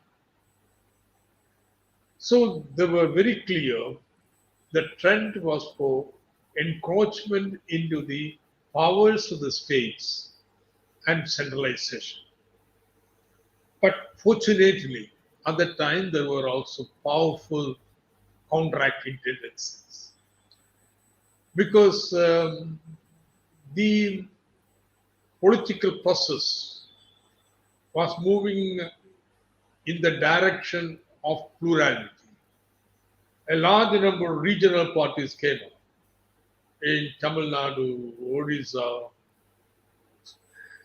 Kashmir, and Punjab, Agalis, and so on. And in 1967 elections, the left and the regional parties and they constituted majority of Indian population. That's a big turning point. And therefore, these regional parties and national parties of the land, particularly, joined together to check this inroads into state power. An most important consultation in this process was Srinagar conference, which was called by with initiative Jyoti Basu. EMS was the Sheikh Abdullah. All the other regional political parties were presented. They raised serious anxiety as first regarding this tendency, and this finally culminated in the process in the appointment of Kunji committee to look into the center-state relations. And they came out with very strong recommendation to check the centralization tendency. So what I want to make, the point I'm making is, though there was strong centralization tendency, there were also counteracting tendencies, particularly coming from regional parties and left forces in the country. And therefore, the centralization tendencies were checkmated to some extent. This was the situation up to 1991. Okay தோழர்களே, இப்போது 91 வரைக்கும் நிலைமைகள் எப்படி வளர்ந்தது என்பதை தோழர் Isaac சொல்கிறாங்க. ஒன்று, பொதுவாக மத்திய அரசு ஒன்றிய அரசுக்கு வந்து கூடுதல் அதிகாரங்கள் அரசியல் சாசனத்தில் இருந்தது என்பது ஒரு அம்சம். இன்னொன்று, ஏராளமான ஓட்டைகள் அரசியல் சாசனத்தில் இருந்ததுனால ஓட்டைகளுக்குள்ளெல்லாம் புகுந்து தன்னுடைய அதிகார எல்லையை ஒன்றிய அரசு விரிவாக்கி கொண்டே வந்தது. இந்த மையப்படுத்தும் போக்கு என்பது மிக வலுவாக எப்பொழுது பார்க்கப்பட்டதுன்னு சொன்னால், 1957 கேரளாவில் நிகழ்ந்த பொது தேர்தலில் மாநில அரசு கம்யூனிஸ்ட் கட்சியிடம் வருகிறது, மெஜாரிட்டி. ஆனால் அந்த புதிதாக தேர்ந்தெடுக்கப்பட்ட கம்யூனிஸ்ட் அரசை எப்படி ஒழிச்சு கட்டலாம் என்பது தான் ஆளும் வர்க்கங்களுடைய அணுகுமுறையாக இருக்குது. ஏன்னா அந்த அரசு சில முக்கியமான முடிவுகள் எடுக்குது. ஒன்று, கல்வித்துறையில் சீர்திருத்தங்கள், நில சீர்திருத்தம், உழைப்பாளி மக்களுக்கு உண்மையாக நியாயமான கூலியும் உழைப்பாளி மக்களுக்கு பாதுகாப்பான சட்டங்களும் என்று சமூகத்தை ஜனநாயகப்படுத்துகின்ற திசை வழியிலே அந்த அரசு பயணிக்கும் பொழுது அதை எப்படி ஒழித்து கட்டுவது என்பது தான் மத்திய ஒன்றிய அரசினுடைய ஆளும் வர்க்கங்களுடைய சிந்தனையாக இருக்கிறது. அதனுடைய பகுதியாகத்தான் வந்து ஒரு விமோசன விப்ளவம் என்ற பெயரில் வந்து ஒரு எதிர்ப்புரட்சி அவங்க அந்த மாநிலத்தில் நடத்தினாங்க. 1959 ஒன்றிய அரசு தேர்ந்தெடுக்கப்பட்ட பெரும்பான்மை பெற்றிருந்த மாநில அரசை எந்த ஒரு முகாந்திரமும் இன்றி அரசியல் சாசன பதிவு 356 பயன்படுத்தி டிஸ்மிஸ் செய்தது. அது இதை பற்றி ஏராளமாக எழுதப்பட்டிருக்கு. அஃப்கோர்ஸ் இந்தியாவில் மட்டும் இப்படிப்பட்ட ஒரு போக்குன்னு சொல்ல முடியாது. 2ஆம் உலகப் போருக்கு பிறகு பல ஐரோப்பிய நாடுகளில், லத்தீன் அமெரிக்க நாடுகளில், ஆப்பிரிக்காவில், எங்கெல்லாம் இடதுசாரி ஆசிய பகுதிகளில் எங்கெல்லாம் இடதுசாரி ஜனநாயக அரசுகள் உருவானதோ அங்கெல்லாம் ஏகாதிபத்தியம் தன்னுடைய கைவரிசையை தொடர்ந்து காட்டியிருக்கிறது. இப்போது ஐசக் குறிப்பிட்டது குவாட்டமாலா குறிப்பிட்டார், தென் அமெரிக்கா, மத்திய அமெரிக்கா பகுதியில். அதேமாரி ஈரான், அதேமாரி காங்கோ, அப்படி பல பிரேசில், இது இப்படி நிறைய குறிப்பிட முடியும். இந்த இந்தியா, கேரளா அதில் ஒரு பகுதியாக வருது. இது ஒரு பொதுவான ஏகாதிபத்தியத்தினுடைய அமெரிக்க தலைமையிலான ஒரு முனைவு. எங்குமே வந்து இடதுசாரி முற்போக்கு அரசுகள் வந்து விடக்கூடாது என்பதற்கான முனைவுடைய பகுதியாகவும் இது நடக்குது. ஒன்றிய அதிகாரம் என்பது ஒரு பக்கம், இந்த ஏகாதிபத்தியத்துடைய பங்கு அதில் இருக்குது. குறிப்பாக 2 அமெரிக்கா தூதர்கள், இந்தியாவில் தூதர்கள் வந்து வெளிப்படையாக சொல்லியிருக்காங்க, நாங்கள் வந்து பணம் கொடுத்தோம் இந்த கேரளா அரசை கவிழ்ப்பதற்கு என்ற அளவிற்கு அவங்க பேசியிருக்கிறாங்க. இதெல்லாம் இன்றைக்கு அமெரிக்கா ஆவணங்களிலிருந்தே வெளியே வந்துருச்சு. அப்போது இந்த தேர்ந்தெடுக்கப்பட்ட அரசுக்கு எதிராக 356 பயன்படுத்துவது என்பது பல விஷயங்களை முன்னுக்கு கொண்டு வந்தது. இது ஒரு ஜனநாயக விரோதமான நடவடிக்கை. கவர்னர், ஆளுநருடைய பங்கு என்ன, அவருக்கு என்ன ரோல் என்று பார்த்தீங்கன்னா, கிட்டத்தட்ட ஒரு ஒன்றிய அரசினுடைய பிரதிநிதியாகத்தான் ஆளுநர் செயல்படுகிறார். மாநில நலன் சார்ந்த பங்கு என்பது அவருக்கு கிடையாது என்பதையும் இது ஒன்று கவர்னருடைய ரோல். ஒன்றிய அரசு வேறு சில காரியங்களை செய்தது. அதாவது இந்தியா விடுதலை பெற்று நம்ம அரசு அதிகார பிரிவினை செய்யும் பொழுது மாநிலங்களுக்கு ஏராளமான பொறுப்புகள் இருக்கின்றன. வளர்ச்சியினுடைய பல்வேறு அம்சங்களையும் மாநிலங்கள் தான் கவனிக்க வேண்டியிருக்கு. ஆனால் ஒன்றிய அரசுக்கு வந்து அவ்வளோ பொறுப்புகள் கிடையாது. ஆனால் வரி விகிதம் ஒன்றிய அரசு தான் அதிகமாக வளரக்கூடிய வரிகளை வைத்துக் கொண்டிருக்கிறது. மாநில அரசுகளுக்கு வரி விதிக்கும் அதிகாரம் ஒரு குறுகிய வரம்புக்கு உட்பட்டு இருந்திருக்கிறது. இன்னைக்கு இன்னும் ஜிஎஸ்டிக்கு மேலே இன்னும் மோசமாக போச்சு. பட் அன்றைக்கே மோசமாக தான் இருந்தது. இப்போ அதில் ஒன்றிய அரசு என்ன பண்ணுது, அதே என்ன நிதி கமிஷன், ஃபைனான்ஸ் கமிஷன், நிதி குழு எதுக்கு அமைச்சாங்க? அரசியல் சாஸ்திரத்திலே இருக்கு அந்த கான்செப்ட். ஃபண்டிங் கமிஷன் கிடையாது, பட் ஃபைனான்ஸ் கமிஷன் கான்ஸ்டியூஷனில் இருக்கு. கான்ஸ்டியூஷனல் பாடி அது. எதுக்கு வச்சாங்க அதை? ஒன்றிய அரசுக்கு கூடுதல் வரி வருமானம் கிடைக்கிறது, வளங்கள் கிடைக்கின்றன. ஆனால் மாநில அரசுகளுக்கு கூடுதல் பொறுப்புகள் இருக்கின்றன, செலவுகள் இருக்கின்றன. ஆகவே ஒன்றிய அரசிடமிருந்து அது பெறுகின்ற வரி வருமானத்தில் ஒரு கணிசமான பகுதியை மாநிலங்களுக்கு பிரித்து கொடுக்க வேண்டும் என்ற நோக்கத்தோடு தான் நிதி ஆணையங்கள் அமைக்கப்பட்டன. சாஸ்திரத்தில் அப்படிதான் இருக்கு. ஆனால் நடைமுறையில் இவங்க என்ன பண்ணாங்கன்னா, இந்த நிதி ஆணையத்தில் சொல்லப்படாத, அரசியல் சாசனத்தில் சொல்லப்படாத ஒரு நடைமுறையை அவங்க ஒன்றிய அரசுகள் உருவாக்கி செயல்படுத்தினாங்க. என்ன? Centrally sponsored scheme. மத்திய அரசு திட்டங்களுக்கு பணத்தை கொடுக்கும், இது நாங்கள் வந்து அமல்படுத்துவோம் அப்படின்னா, இது மத்திய அரசு எங்கெல்லாம் கொடுக்கும்? மாநில அரசினுடைய அதிகார எல்லைக்கு உட்பட்ட கல்வியில், ஆரோக்கியத்தில், கட்டமைப்பு வசதிகளில், இப்படி எல்லா துறைகளிலும் ஒன்றிய அரசு தன்னை மூக்கை நுழைத்து உதவி செய்கிற மாதிரி ஒரு போர்வையில் மாநிலங்களின் அதிகாரங்களை சுருக்கும். அப்போ அதை ஒட்டி இன்னும் பின்னாடி வந்து அதை பெறுவதற்கே சில நிபந்தனைகள்லாம் அவங்க போட்டாங்க. மிக மோசம். இதை பற்றி எதாமல் நம்ம ஃபைட் பண்ணியிருக்கிறோம். நம்ம ஐசக்கு நல்லாவே ஃபைட் பண்ணிருக்காரு, நமக்கு எல்லாருக்குமே தெரியும், பார்ட்டி இதில் ஃபைட் பண்ணியிருக்குது. அப்போது இந்த இம்பேலன்ஸ் இருக்குது பாருங்கள், ஃபிஸ்கல் இம்பேலன்ஸ். ஒன்றிய அரசுக்கு இருக்கின்ற வரி அதிகாரங்களும் மாநில அரசுக்கு இருக்கக்கூடிய ஏராளமான செலவு பொறுப்புகளும், இதை எதிர்கொள்வதற்கு அமைக்கப்பட்ட நிதி ஆணையம் தன் பணியை ஒரு பக்கம் செய்து கொண்டிருந்தது. ஆனால் மறுபக்கம் மத்திய அரசு, ஒன்றிய அரசு இந்த மத்திய அரசினுடைய உதவி பெற்ற திட்டங்கள் என்பதை மாநிலங்களுடைய அதிகாரப்பட்டியலுக்குள்ள இருக்கக்கூடிய ஏரியாஸில் கொண்டு வந்தது. இது ஒரு பக்கம். அப்போது அரசியல் சாசனத்திலே பலவீனம் இருக்குது, அது இன்னும் மோசமாக திசை வழியில் ஒரு பக்கம் போயிட்டு இருந்தது. ஆனால் இது அப்படியே இல்லை. இதற்கு எதிராகவும் சக்திகள் இந்த நாட்டில் இருந்தன என்பதை நம்ம பதிவு செய்ய வேண்டும். குறிப்பாக 60களின் பிற்பகுதிகளில் 70களில் மாநில கட்சிகள், பிராந்திய கட்சிகள்னு சில இடத்துல நம்ம வந்து அந்த வார்த்தையை பயன்படுத்துகிறோம். மாநிலம் சார்ந்த கட்சிகள், ஒன்றுக்கு மேற்பட்ட மாநிலம் கூட சில இருக்கலாம், இவை உருவாகி வந்தன. 67ஆம் ஆண்டு நடைபெற்ற பொது தேர்தலில் 8 மாநிலங்களில் காங்கிரஸ் அல்லாத கூட்டணிகள், கட்சிகள் ஆட்சி அமைக்க முடிந்தது.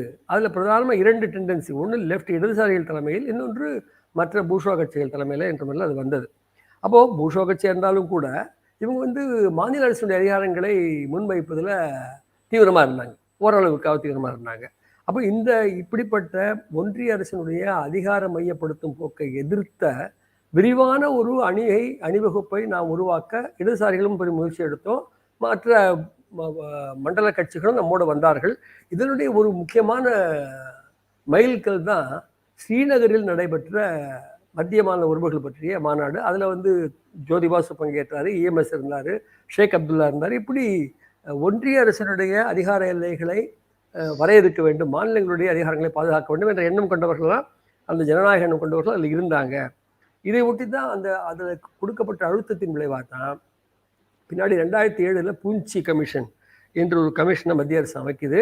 அந்த கமிஷனுடைய பரிந்துரைகளில் மத்திய அரசினுடைய தேவையற்ற தலையீடுகளை தடுக்க வேண்டும் என்பது உட்பட பல பரிந்துரைகள் அதில் இருக்கின்றன.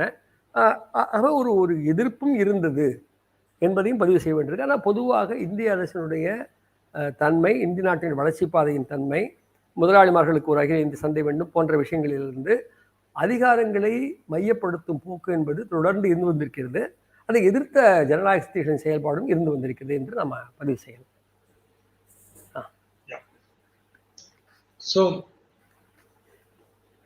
what I have just said is, right from the beginning, there was centralizing tendencies, but there were also very strong counteracting tendencies. But this whole situation changes in the 1990s. During the last 30 years, 3 decades, one, the centralization tendencies have become so strong that the center can make and unmake states. Constitution says India is a union of states. But now it has come to a situation, as we have seen what happened in Kashmir, the union can decide one day that the state doesn't exist. It has been trifurcated into 3 union territories. So this is a very dangerous situation. What more undermining of federalism do you need more than this? Any state, this can happen, not just to Kashmir. I was, in fact, wondering when they were speaking about a new state with center on Coimbatore. They were going to play with fire in Tamil Nadu. Any state, through manipulation of the governor, who would concede to have a change in the administrative boundaries with the elected assembly dismissed, can unmake a state. That's the situation that has come to in Kerala, in India. If you take any legislation that has been passed during the last, say, 10 years, a decade or so, the common denominator is undermining of the state power.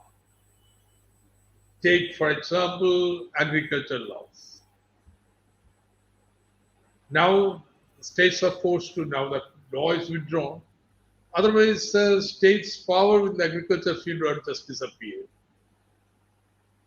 Or take electricity bill, which is being discussed. Even the state electricity regulatory board will be determined by center. And if a state regulatory board doesn't perform, the center can disband it and put you under the regulatory commission of another state. Total arbitrary powers being given to center. Take a labor laws, the new labor code. What is the role of the state? Even law and order. So if you take any major legislation that has come in the last, since the NDA came to power, a common denominator has been undermining the right of the states. The administrative sector is even worse. Now the latest has been the central government is going to change the rules of IAS administrative cadre. They are the backbone of the administration. Now we have central government getting arbitrary power to withdraw any cadre, IAS cadre from any state. They can undo influence on the state administration. Every IAS personnel would be under threat of central action and therefore will play into the hands. It undermines the power of the state government. So in administration, judiciary, states had very little power in the judicial sector, but now when autonomy of the judiciary is being undermined, the central government, through appointing in the selection of the influence the selection of judges, giving them rewards immediately after retirement, you have getting subservient the judiciary increasingly in the country. Every federal institution in the country is being undermined. Now, Planning Commission in a way is a federal institution, it's an autonomous body, which interacts with the states before the plans are finalized. Each state gets a chance to go and discuss about the plan. And the plan is placed in a National Development Council to be approved. Now gone is the planning commission. Instead you have a think tank, Nidhi Aayog. Now what has happened out because of the abolition of planning commission? The plan, which comes to about 1/3 of the overall budget of the central government, is a huge amount of money, few lakh crores. This big amount of money now is totally determined by the finance ministry. Earlier, this huge amount of money, about 1/3 of the 20% of the central budget, money which is spent on new projects. Rest of the central budget is salaries and routine expenses.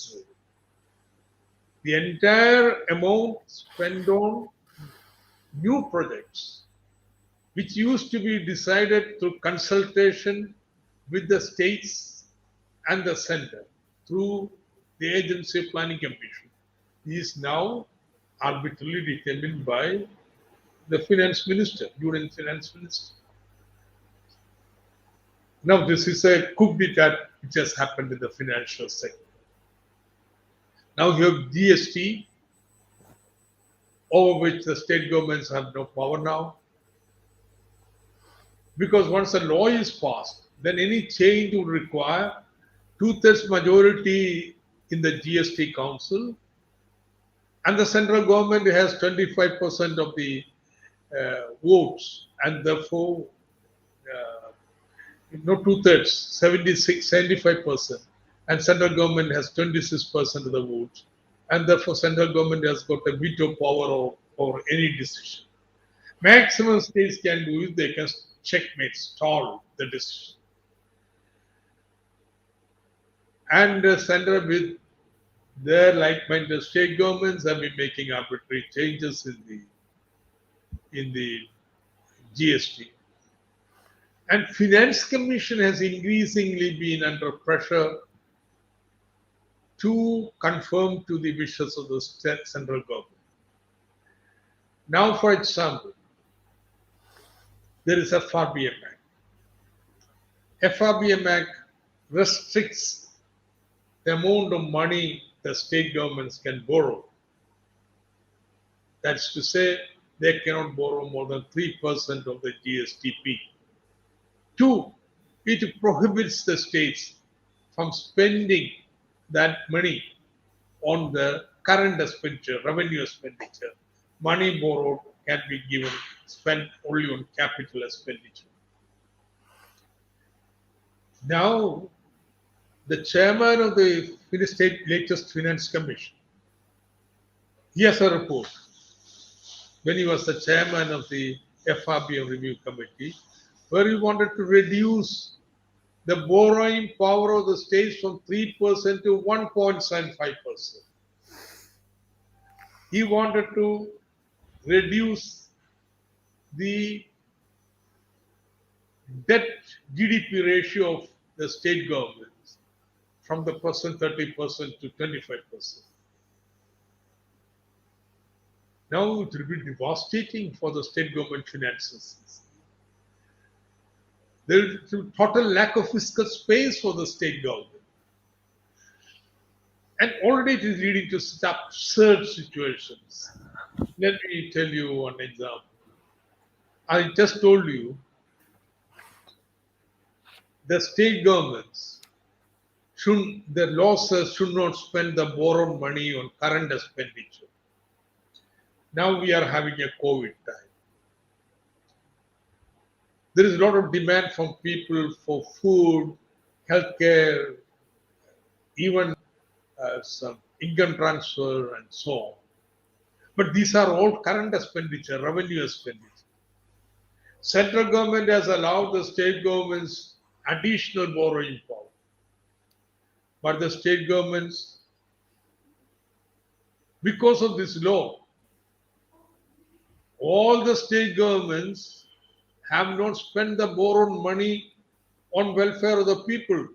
Instead, they're just stacking it up in their treasuries. The treasury balance of the state governments on November 31st of this year was 3 lakh crores. Is it a situation that people do not have any need in COVID time? So it is all leading to such absurd situations. In every sector you find that inroads are being made into state government powers, and India is fast losing its federal character. This is because for the first time you have a party in power at the center which does not believe in federalism. It does not believe in India of diversity.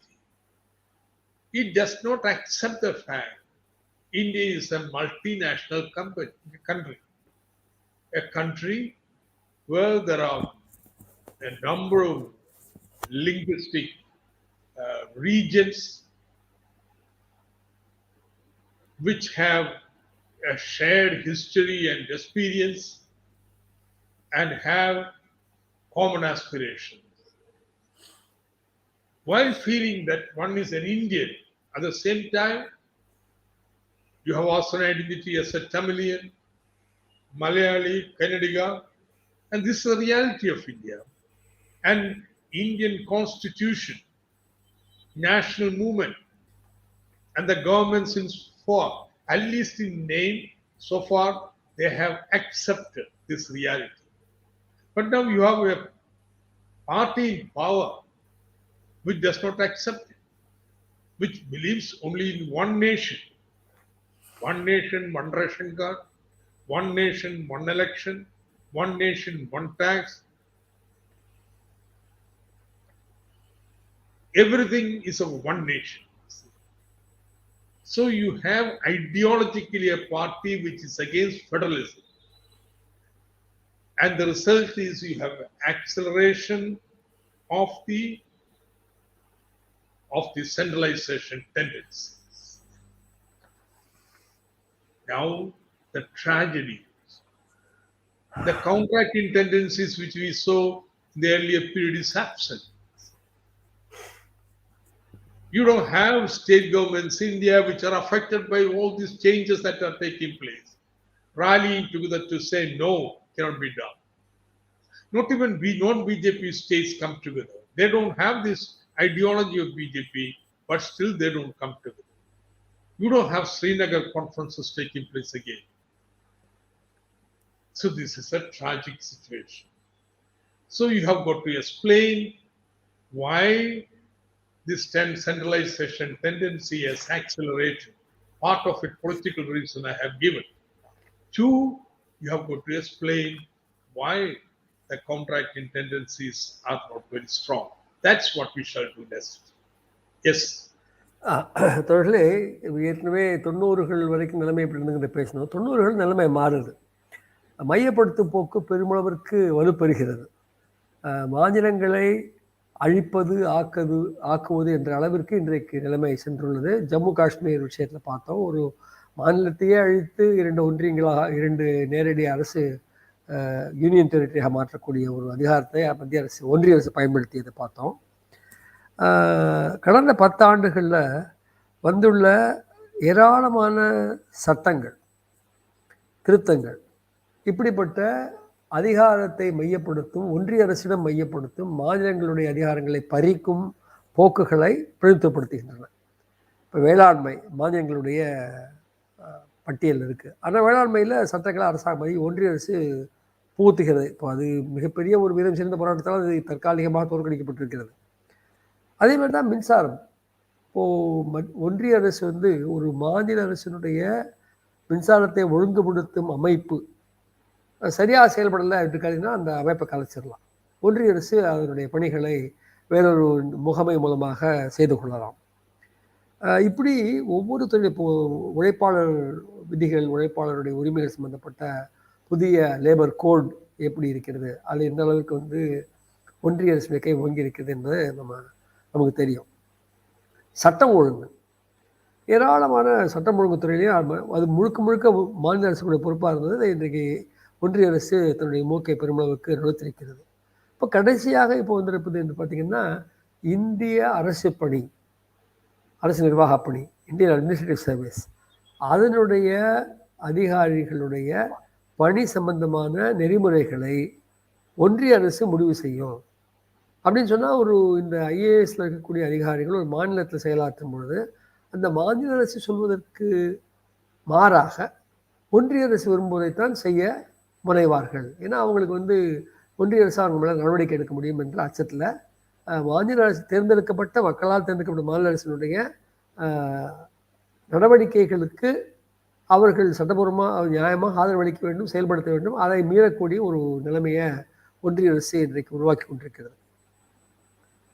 நிர்வாகமாகட்டும், administration, அல்லது நீதிபதி பாலன அமைப்பு, ஜுடிஷியரியாக இருக்கட்டும், எல்லாவற்றிலுமே வந்து ஒன்றிய அரசினுடைய அதிகாரம் ஓங்கி இருக்கிறது என்பது மட்டுமல்ல, இப்போது நீதி பரிபாலன அமைப்பினுடைய தன்மையே இன்றைக்கு ஒன்றிய அரசு மாற்றுகிறது. அதாவது அந்த நீதிபதிகளுக்கு வந்து ஓய்வுக்கு பிறகு பதவி அளிப்பது, சில மோசமான எடுத்துக்காட்டுகள் நமக்கு தெரியும், பேர் சொல்ல வேண்டிய அவசியம் இல்லைன்னு நினைக்கிறேன். அப்போது இது ஒவ்வொரு ஒன்றிய அரசு சார்ந்த நிறுவனமும் இன்றைக்கு அதனுடைய தன்னாட்சி தன்மை, அதனுடைய நியாயத்தன்மை, இதெல்லாம் வந்து இன்றைக்கு அழிக்கப்பட்டு வருகிறது என்பதையும் கண்கூடாக நம்ம பார்க்கிறோம். முன்பு திட்டக்குழு இருந்தது. திட்டக்குழு ஒன்றிய அரசினுடைய அமைப்பு தான், அது ஒன்றும் மாநிலங்களுடைய பெரும் பெருந்தெல்லாம் கிடையாது. இருந்தாலும் ஒன்றிய அரசினுடைய மொத்த வரவு செலவில் ஒரு குறிப்பிடத்தக்க பகுதி 20% 3 வரைக்கும் திட்டக்குழு மூலமாக மாநில அரசு பிரதிநிதிகளும் திட்டக்குழுவும் சேர்ந்து விவாதித்து பணம் பகிர்ந்தளிக்கப்பட்ட ஒரு நடைமுறை இருந்தது. அந்த திட்டம் என்பது தேசிய வளர்ச்சி குழுவில் வைத்து ஒப்புதல் பெறும். இப்போ இது எல்லாம் அவங்க ஒழிச்சு போயிட்டாங்க. பிளானிங் கமிஷன் கிடையாது. அதுக்கு பதிலாக நிதி ஆயோக் என்று ஒரு அமைப்பு, முழுக்க முழுக்க ஒன்றிய அரசுடைய கைப்பாவையாக செயல்படுகின்ற அரசு அமைப்பு அதுதான் செயல்படுது. எல்லா திட்டங்களையும் இப்போ மாநில அரசுகளுக்கு வருகின்ற புதிய திட்டங்கள் ஒரு பட்ஜெட்டில் இல்லை திட்டம் தான் கிடையாது என்பதை முழுக்க முழுக்க ஒன்றிய அரசு முடிவு பண்ணுகிறது. இதில் வந்து மாநிலங்களுக்கு எந்த விதமான ஒரு குரலையும் எழுப்பதற்கான வாய்ப்புகள் இல்லை என்பது இப்போ அது ஒரு மிக மோசமான ஒரு நிலைமையை நம்ம சந்திக்கிறோம். அதே மாதிரி ஜிஎஸ்டி, நம்ம சரக்கு மற்றும் சேவை வரி அமைப்பில் வந்து மாநிலங்களுடைய வரி விதிக்கும் அதிகாரங்கள் கிட்டத்தட்ட முழுமையாக பறிக்கப்பட்டு விட்டன. உங்களுக்கு தெரியும், 4 ஐட்டம் தான் வரி விதிக்க முடியும். பெட்ரோல், டீசல், புகையில, சாராயம் விட்டா ஒன்றும் வரி விதிக்க முடியாது. அந்த கமிட்டிக்கு கவுன்சிலுக்கு போனீங்கன்னா அதில் ஒன்றிய அரசுக்கு 25% அதிகமாக வாக்கு பலம் இருக்கிறதுனால ஒரு நிறைவேற்றப்பட்ட சட்டத்தை மாற்றுவது என்பது அனுபவத்தின் அடிப்படையில் முடியாததாக ஆகிவிட்டது.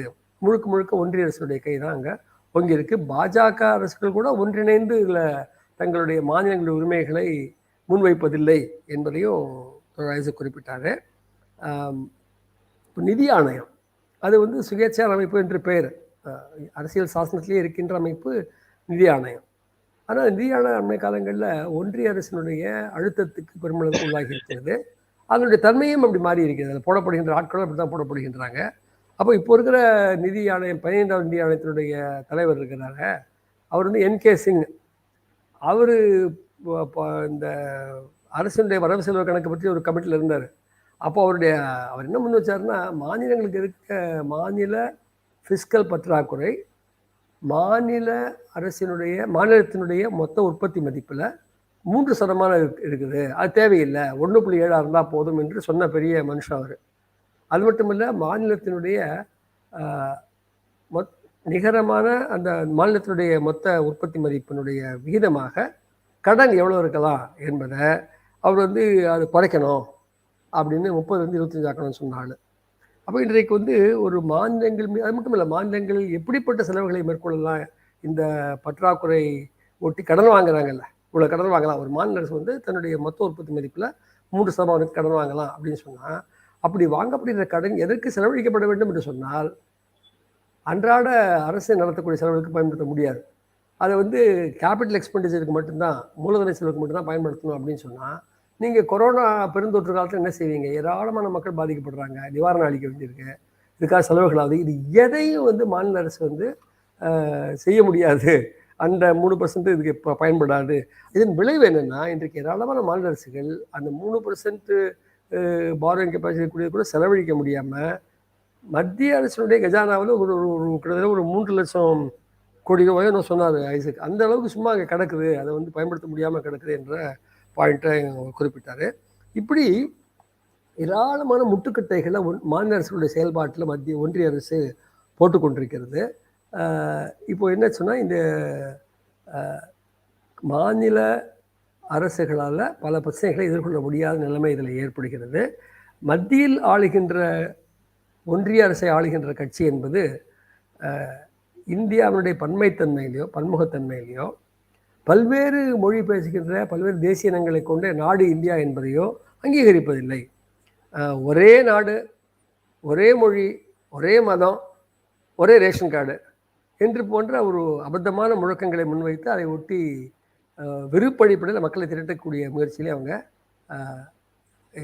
செயல்படுறாங்க. என்ன துயரம்னு சொன்னால், 90களுக்கு முன்பு இப்படிப்பட்ட மையப்படுத்தும் போக்குகளுக்கு எதிராக வலுவான அதிகார பரவலாக்கக்கூடிய ஜனநாயக போக்குகளும் இருந்தன.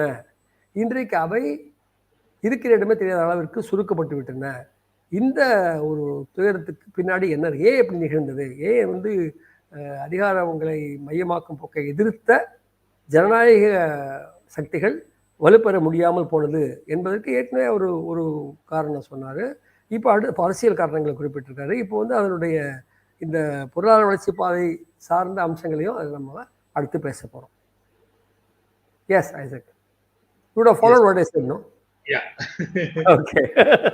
You keep me on test. So the question before us is, why are these centralization tendencies becoming so strong now? Why are there no counteracting tendencies? Why is it so weak? To understand the reason, we have to understand the nature of neoliberal development process that is taking place today. It's very different from the political economy before 1991. When we became independent, following the ideals of the national movement, we restricted imports. Instead of importing as in the colonial times, we decided we will promote agriculture and industry to substitute those imports by production within the country.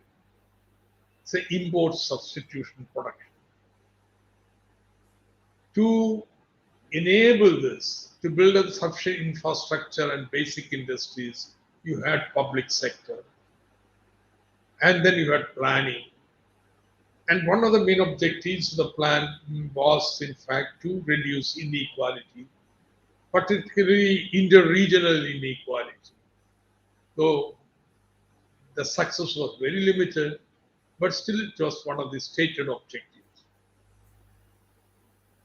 Now this development process ran against a very important impediment, lack of demand.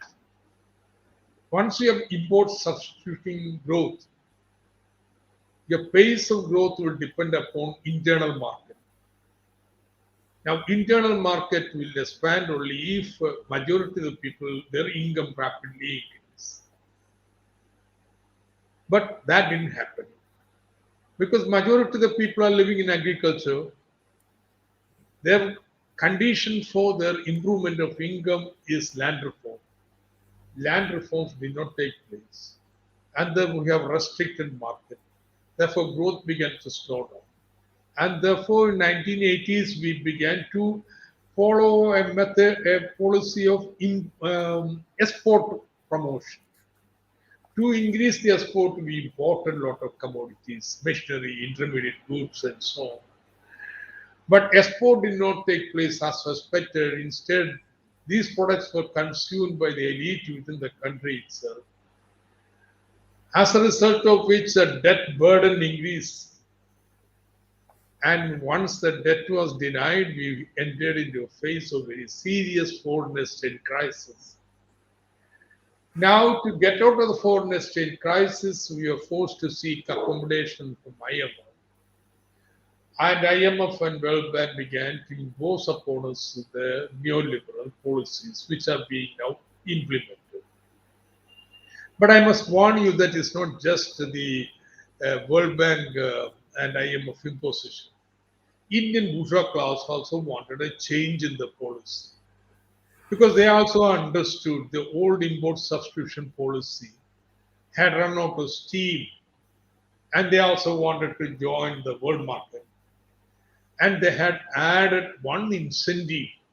There was this huge public sector which was made from about 50 years of tax revenue in India. And this public sector was there for their capture. They may lose part of the domestic market for foreign capitalists. But there is huge 65 lakh crore public sector which could become their own through privatization. Therefore, they were totally in league with the foreign finance capital to implement this neoliberal reforms in India. Now, I do not want to go into details of how it was implemented and so on. Very briefly, it involved one, changing the regulations in every sector of our economy so that they have become homogenized with the world norms. Whether it be agriculture, industry, banking, trade, anywhere. Our import substitution policies and norms had to be changed, deregulated, and structural changes made so that we are fully integrated with the world economy and foreign capital can easily come in and go out. That's in a nutshell what this neoliberal reforms are about. Now, what is the outcome of this? There are many people who say, hey, anyway, it has resulted in acceleration of growth. If you take the growth between 1991 and pre-COVID, it will be near 7% per annum. They would argue between 1951 and 1991, we were growing at, not 1991, 1980, we were growing at 3.5% per annum. Growth rate has doubled. But mind you, there is the 1980s where growth rate increased to 5%. So 3.5 to 5 to 7. It's a slow growth. It's an acceleration. But think of the growth rate in the, let's say, colonial period. It was less than 1%, lower than the population growth. So we have a situation of an economy growing at 1%, accelerating 3.5 times to 3.5% in the first phase of economic development, accelerating to 5%, then to 7%. This growth acceleration is not something unique that occurred in the post-liberalization period. But to achieve this acceleration, the people had to pay a heavy price. The inequality in every sense has widened to unbearable levels. Whether it be intersectoral inequality between agriculture and non-agriculture, inter-regional inequality between states, inequality between rural areas and urban areas, or inequality between the households. Never in the history of India, income and wealth has become so unequal as today. For example, let me just give you, I hope Patre will take down this number. This very I well, have in my head. yeah, the top 1%, the richest people in India. Say at the 1961, they had 13% of the income. Then, you know, it was stable till 1981, around that level. In 1991, it was 10.4. So 13 to 10, if at all, it was declining. But since once these reforms were implemented, from 1991, 10.4%, then it increases steadily to, in 2020, 21%. The share increases from 10% to 21%, doubles. What happens to the bottom 50%, the ordinary people in the country? They had a share of 21%. In 1981, it was 23%. So their share was increasing from 21 to 23. From 23, it has declined to 14.7%. That's why I said, never in the history of India, the income distribution has been so unequal. In fact, if you take wealth distribution is one of the most unequal in the world in India. The bottom 50%, they had 12% of the wealth in India, which was declining slowly, but 10 to 12%. After the reforms, we know today it's just 2.8%. From 10% to 2.8%. Of the total wealth of the country, only 2.8% belongs to bottom 50%. If you take top 1%, their income share The wealth. ever since independence to 1991 was somewhere around 11-12%, stable. Now it has increased to 43%. Astounding increase. Now,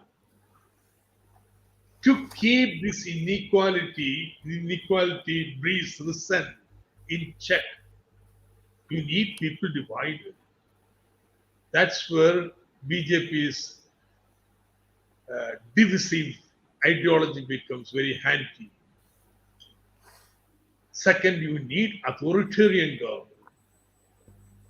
Third, you need a government which does not allow for diversity, does not accept the power of the states, the anti-federal. So innate tendency in the growth process, the post-liberalization period is anti-federal. So this new policy of abridging the state powers is not something accidental, something subjective because of the ideology of BJP. It is also inherent in the political process, the political economy process. Now, the sub-question, why are the counteracting tendencies weak? The regional parties' nature has changed. In 1960s and 70s, up to that emergency period, they took, not only politically, economic policy-wise, a different position from the landlord bourgeois party class policies, the Congress policies. That's why all these United Front governments came in the mid-1960s. But now, just like BJP and Congress, they have accepted the neoliberal policy. Most still famous have been Chandrababu Naidu's implementation and his celebration of the neoliberal policies in erstwhile Andhra Pradesh. Take any state government in India. Do they challenge any of these neoliberal policies? Comprehensive. There may be instances that policy are opposed, this policy are opposed. But they have so much internalized the neoliberal ideology that has resulted in the paradox I told you about. Even in COVID times, when people are starving, they are unemployed, they are looking for help from somewhere, the state governments have been sitting on a pile of money, 3 lakh crores. Why? Because they have so much internalized the neoliberal ideology, FRBM Act, that borrowed money cannot be spent on this. What happens? Kerala has spent entire COVID period. Not a single day has there been in 2021 when Kerala Treasury was in surplus. In fact, it was the policy that we will spend even borrowed money to provide kits, increase the pensions, to provide subsidies for the loans taken by the self-help groups. In fact, Kerala's social expenditure, social welfare expenditure increased by 162% in 2021. Rest of India states increased only by 30%, less than 30% output. This shows how much even the state governments, even if they are controlled by regional parties, have internalized so much the neoliberal policy that they would follow the line.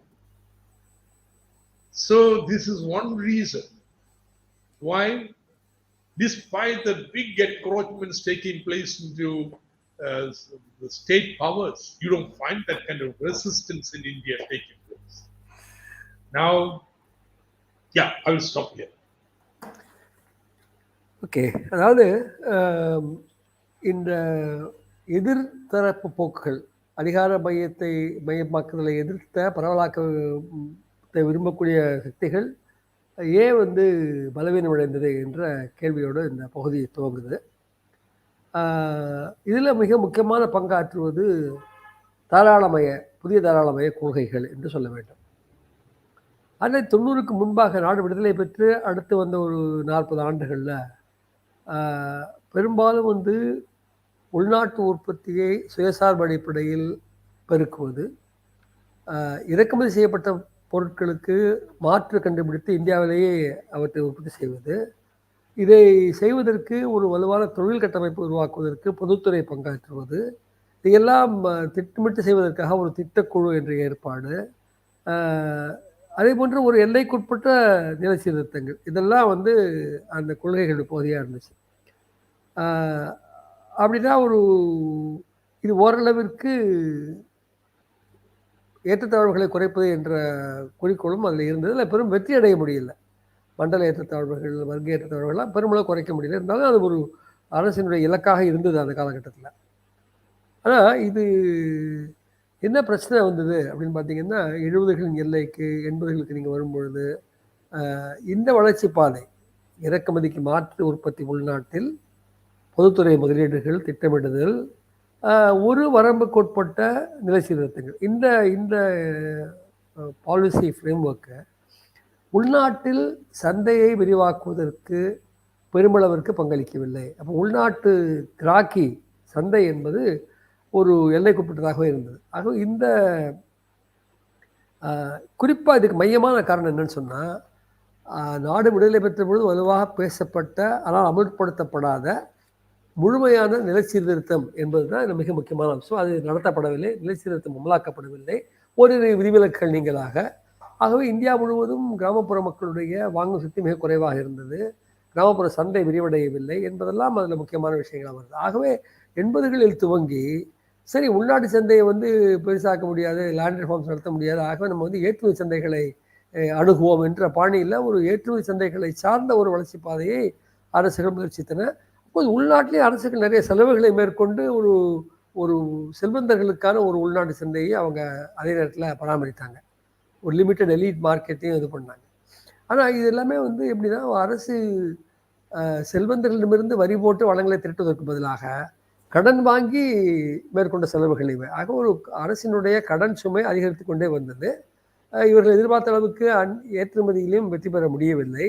இவையெல்லாம் சேர்ந்து ஒரு இறக்குமதி கட்டுப்பாடு தளர்த்தப்பட்டன, அரசினுடைய செலவுகள் அதிகரித்தன, ஏற்றுமதி பெறும்போது அதிகரிக்கவில்லை. ஆக 80களின் இறுதியில் ஒரு கூடுதலான அந்நிய கடன் சுமையும் உள்நாட்டு கடன் சுமையும் அரசிடம் இருந்தது.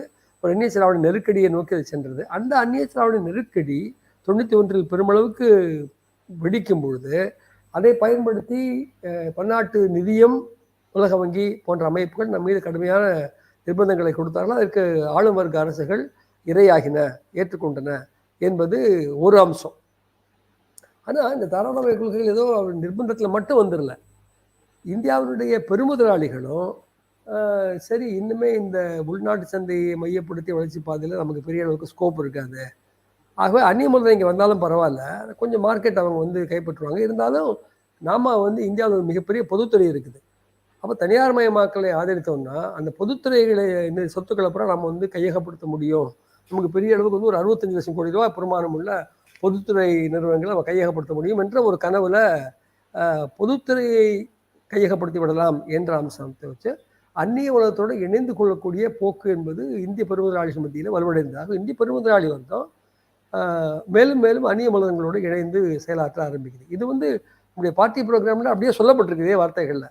Big bourgeoisie increasingly collaborating with foreign finance capital என்பது நம்ம அப்போ எழுதி வச்சது 64. அது இன்றைக்கும் கடுமையான உண்மையாக இருக்கிறது, அது நம்ம வலுவாக பார்க்க முடிகிறது.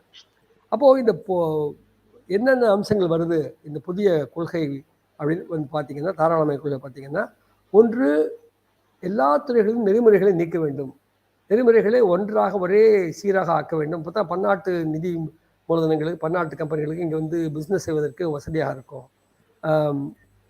இந்த இந்தியாவுடைய சந்தைகளை பன்னாட்டு சந்தையோடு இணைப்பதற்கு கூடுதலான முனைவுகளை மேற்கொள்ள வேண்டும். இப்படி ஒன்றொன்றாக உலக வர்த்தக அமைப்பினுடைய விதிமுறைகளை, IMF வேர்ல்ட் பேங்க்குடைய நெறிமுறைகளை இவற்றையெல்லாம் வந்து இந்திய ஆளும் வர்க்கமே விரும்பி ஏற்றுக்கொள்கின்ற பாதையில் நம்ம பயணித்தோம் 91 பிறகு. துவக்கத்தில் வந்து அவங்க IMF வேர்ல்ட் பேங்க் நிர்பந்தம் சொன்னால் கூட பின்னாடி அவங்களே இதுதான் சரியான பாதை என்றும் பேசினாங்க. அது நமக்கு அதெல்லாம் நம்ம நிறைய பேசியிருக்கிறோம். இப்போது இதனுடைய விளைவு என்ன? இப்படிப்பட்ட தனியார்மய உலகமயம் என்று சொல்லும் பொழுது இறக்குமதி கட்டுப்பாடுகளை நீக்குவது மட்டுமல்ல, சரக்கு ஏற்றுமதி இறக்குமதி என்பது மட்டுமல்ல, அந்நிய மூலதனம் பணமாக வர முடியும், பணமாக வெளியே செல்ல முடியும், எந்த கட்டுப்பாடுமின்றி என்ற அந்த unregulated entry and exit of finance capital என்று மிக முக்கியமான மாற்றம் 91 வருது.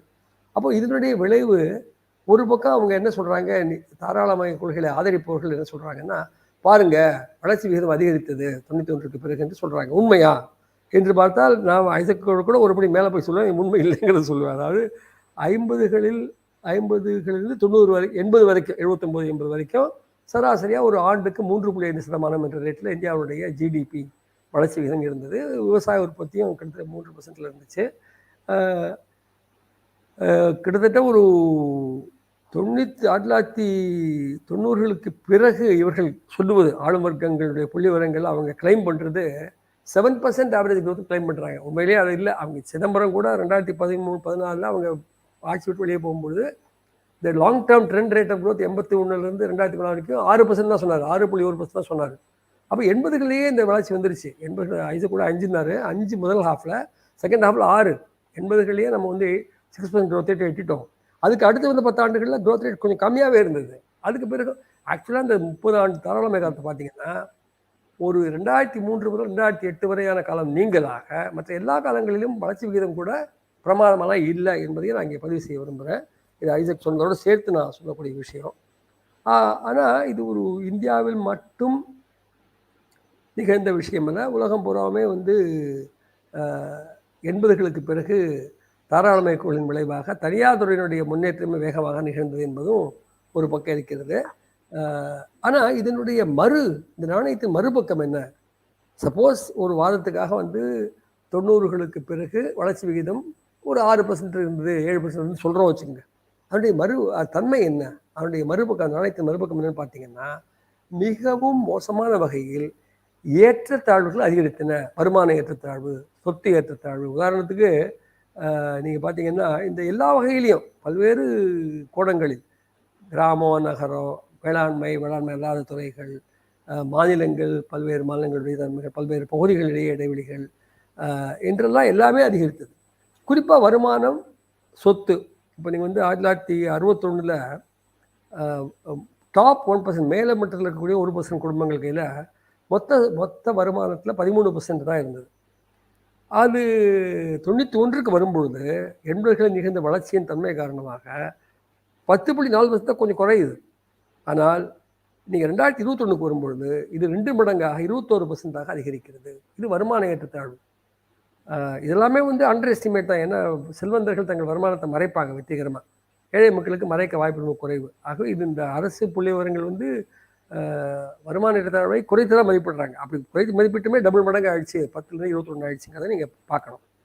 அதே மாதிரி பாட்டம், கீழ்மட்டத்தில் உள்ள 50% குடும்பங்கள், அவர்களுக்கு 21% துவக்கத்தில் இருந்தது, இப்போ 23% உயர்ந்தது. பிறகு திரும்பி இந்த தாராளமய கொள்கைகளுக்கு பிறகு அது பள்ளிச்சின்னு 14.7% குறைந்திருக்கிறது என்ற விவரத்தை ஐசக் சொன்னார். அஃப்கோர்ஸ் இந்த புள்ளி விவரங்கள் எல்லாமே கொஞ்சம் முன்ன பின்ன இருக்கும் வச்சுங்களேன். அது செய்யப்படும் மெத்தடை பொறுத்து இருக்கு. அதனால அது ரொம்ப அழுத்த வேண்டாம். பட் இந்த பாயிண்ட் கரெக்ட். ஏற்றத்தாழ்வுகள் அதிகரித்து வருகின்றன. சொத்து வருமான ஏற்றத்தாழ்வுகள் அசிங்கமான அளவிற்கு அதிகரித்திருக்கின்றன என்பது உண்மை.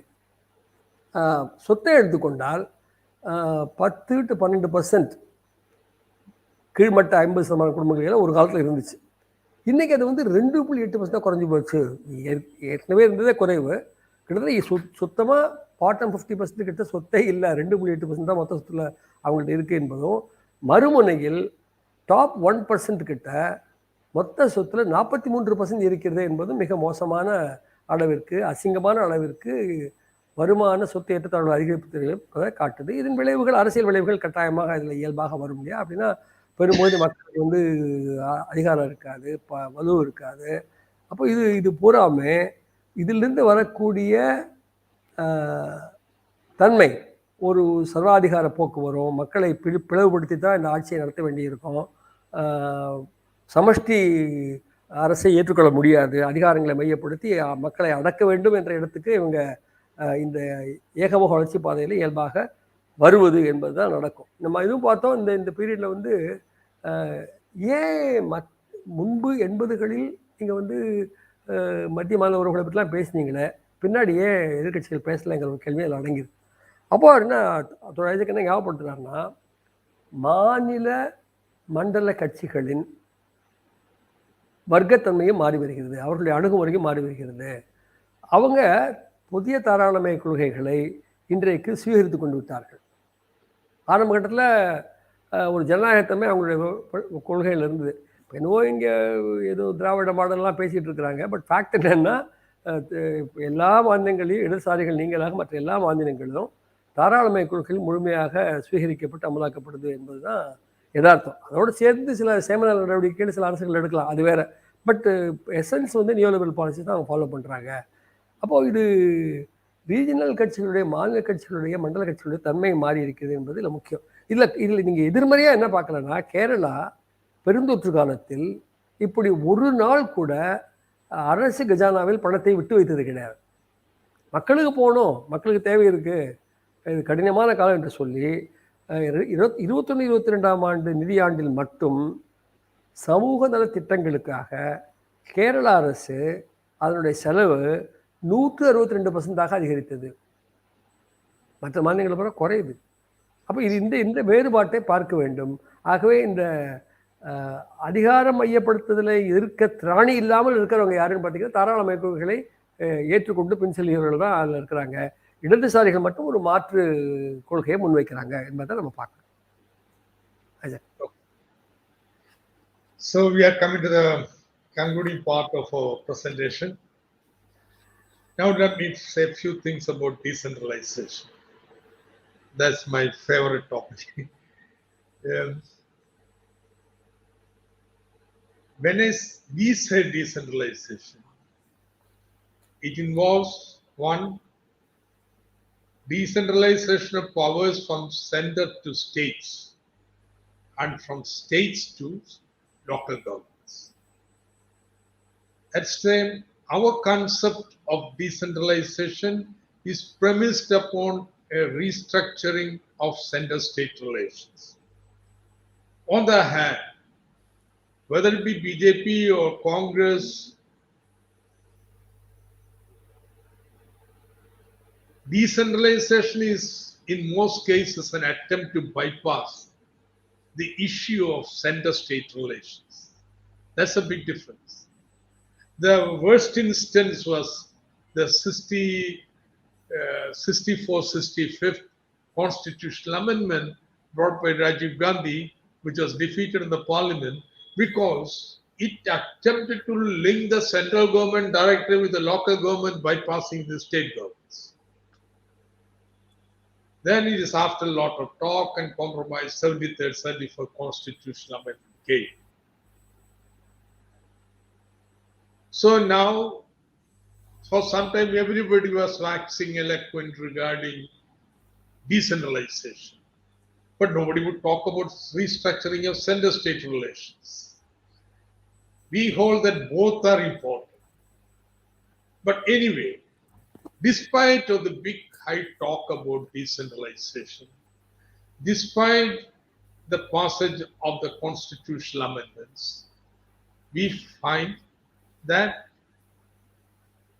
the local governments have not been functioning that way. Their funds, functionaries, and functions have not been transferred fully to them, except in states like Kerala.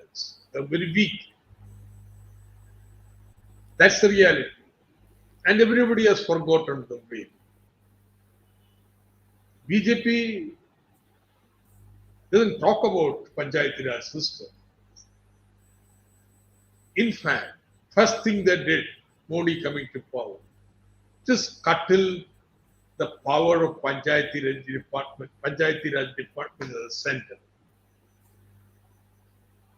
And Congress, 25th anniversary of 73rd, 74th constitutional amendment was observed only in the state of Kerala. So Kerala stands out very differently.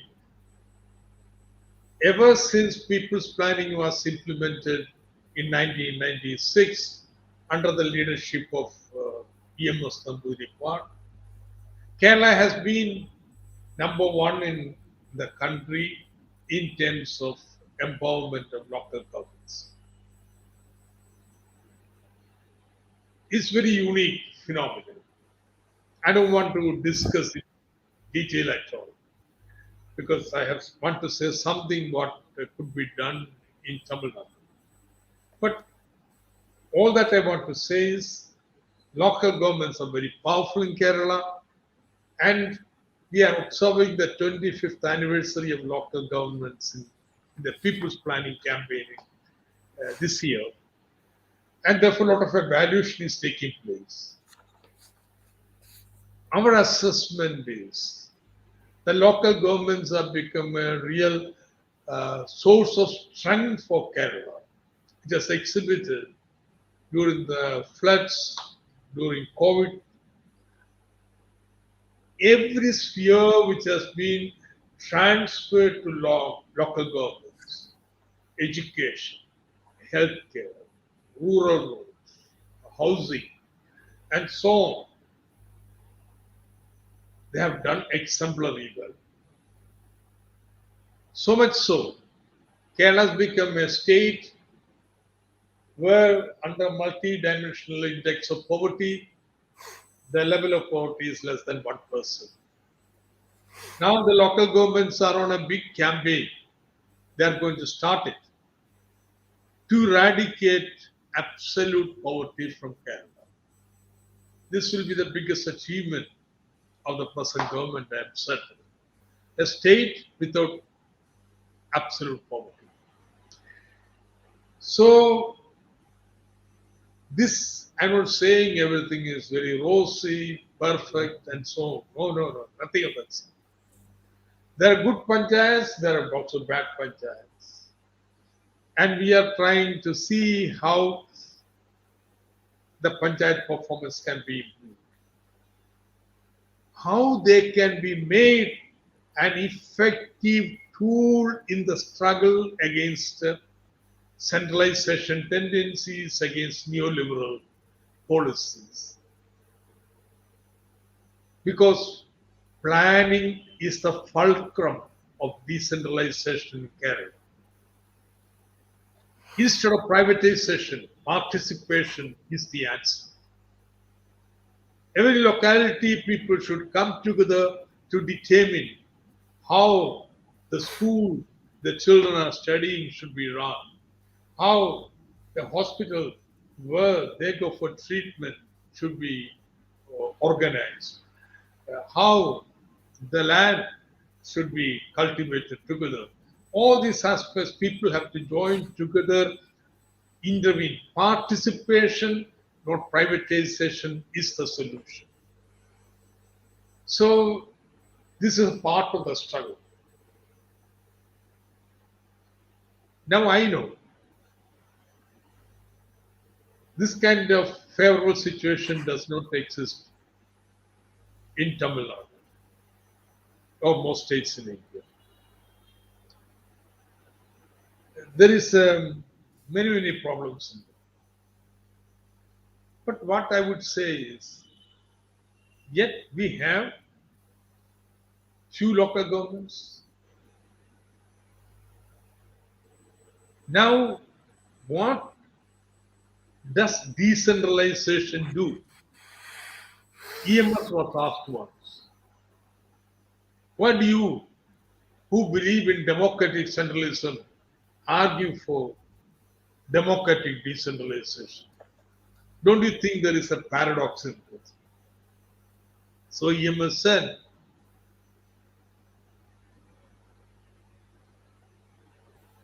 democratic centralism is the organizational principle of our party. If you don't want to accept it, you don't come to the party. This is something that we voluntarily accept. That discipline we accept. But democratic decentralization is the organizational principle of governance, not the party. There's no contradiction between the two. And why do you argue for democratic decentralization? Because it expands your democratic space for mobilizing people. Nobody listening to me would have any doubt that the parliament, despite the parliamentary democracy, is a bourgeois landlord system that exists in the country.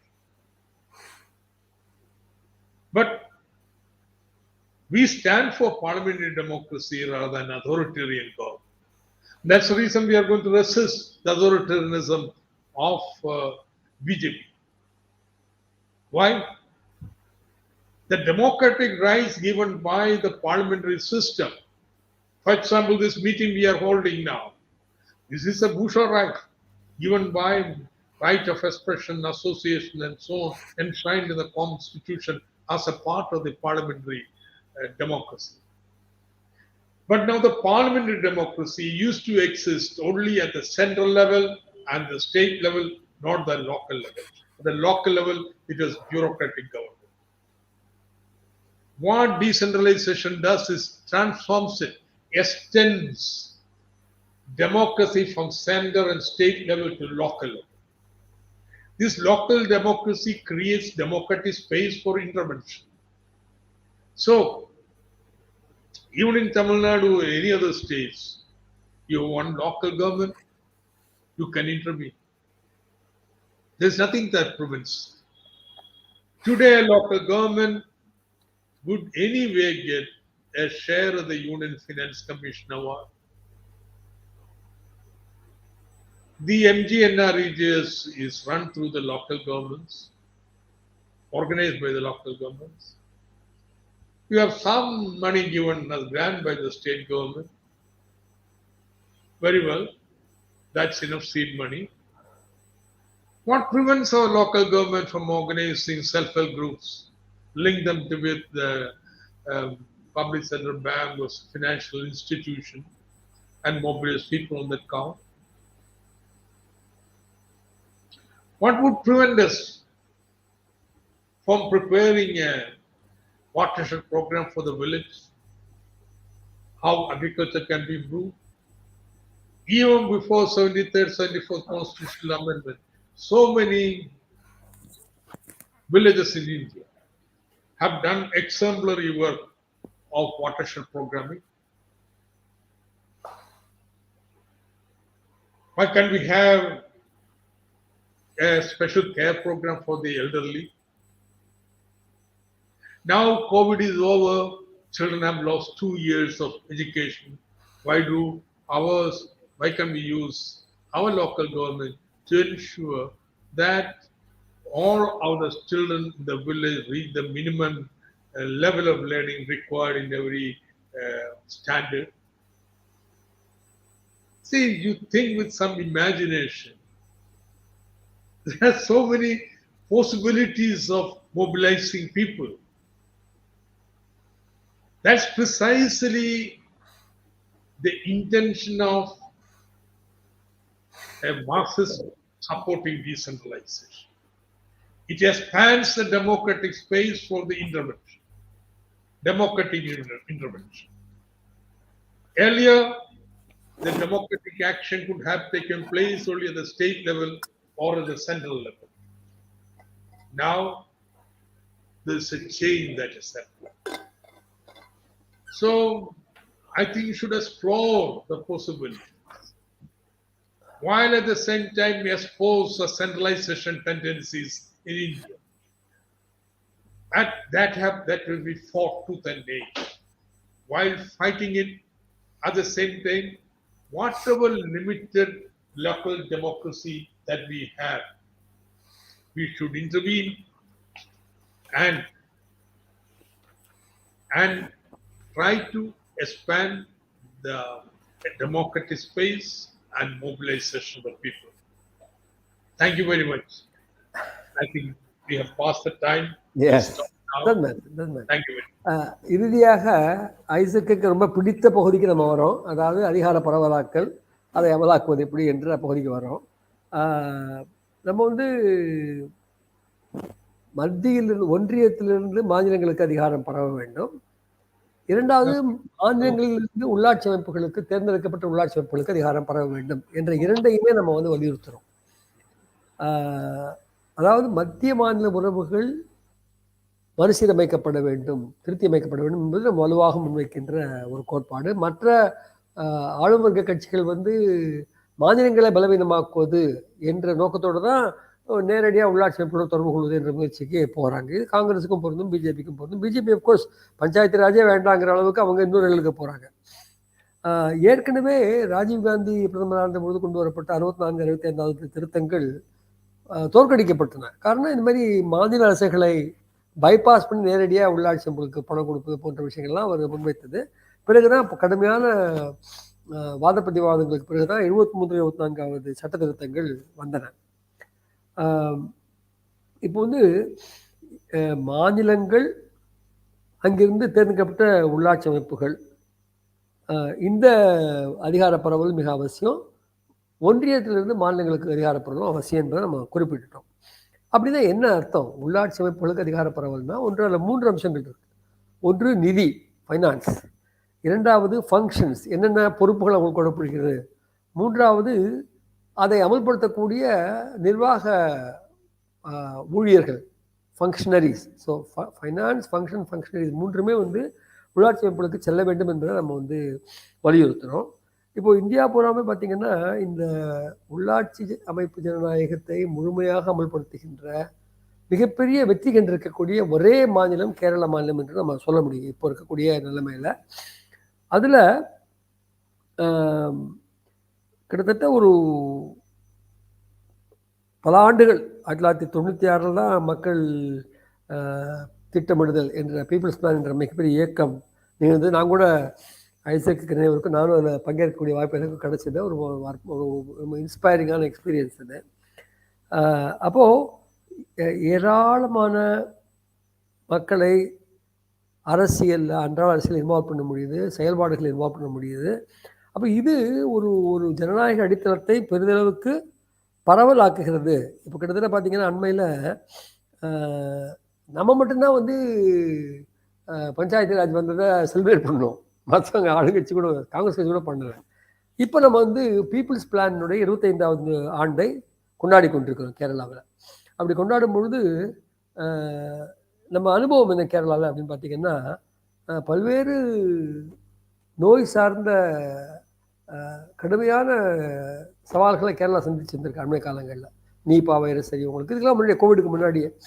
அப்படி health சம்மந்தப்பட்ட பிரச்சனைகளில், வெள்ளம் வந்த பொழுது, Covid காலகட்டத்தில், இப்படி பல்வேறு நெருக்கடியான காலகட்டங்களில் தேர்ந்தெடுக்கப்பட்ட உள்ளாட்சி அமைப்புகள், அவற்றினுடைய செயல்பாடு, அதில் உருவாக்கப்பட்ட உற்சாகம், பங்களிப்பு என்பதெல்லாம் மிகப்பெரிய அளவிற்கு உதவி இருக்கிறது. அது வந்து ஹவுசிங், வீடு கட்டக்கூடிய இதாக இருக்கலாம், ரூரல் ரோட்ஸ், கிராமப்புற சாலைகளாக இருக்கலாம், கல்வெட்டுகள், பாலங்கள், ஹெல்த் கேர், இப்படி எல்லா வகையிலும் கிராமப்புற ஜனநாயகம் என்பது மிகப்பெரிய அளவுக்கு அவர்களுக்கு உதவி இருக்கிறது. உள்ளாட்சி ஜனநாயகம் என்பது மிகப்பெரிய அளவுக்கு உதவி இருக்கிறது.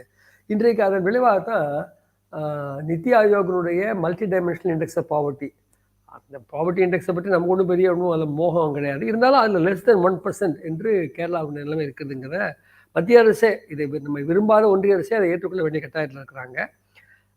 இப்போ என்ன முடிவு எடுத்திருக்கிறோம்னா, பீப்புள்ஸ் பிளானுடைய 25வது ஆண்டு விழா கொண்டாடுறதுல வறுமை என்பதை முற்றுமாக ஒழிக்க போகிறோம். அப்பட்டமான வறுமை, அப்சல்யூட் பாவர்ட்டி என்பதை கேரளாவில் முடிவு கொண்டு வர போகிறோம்.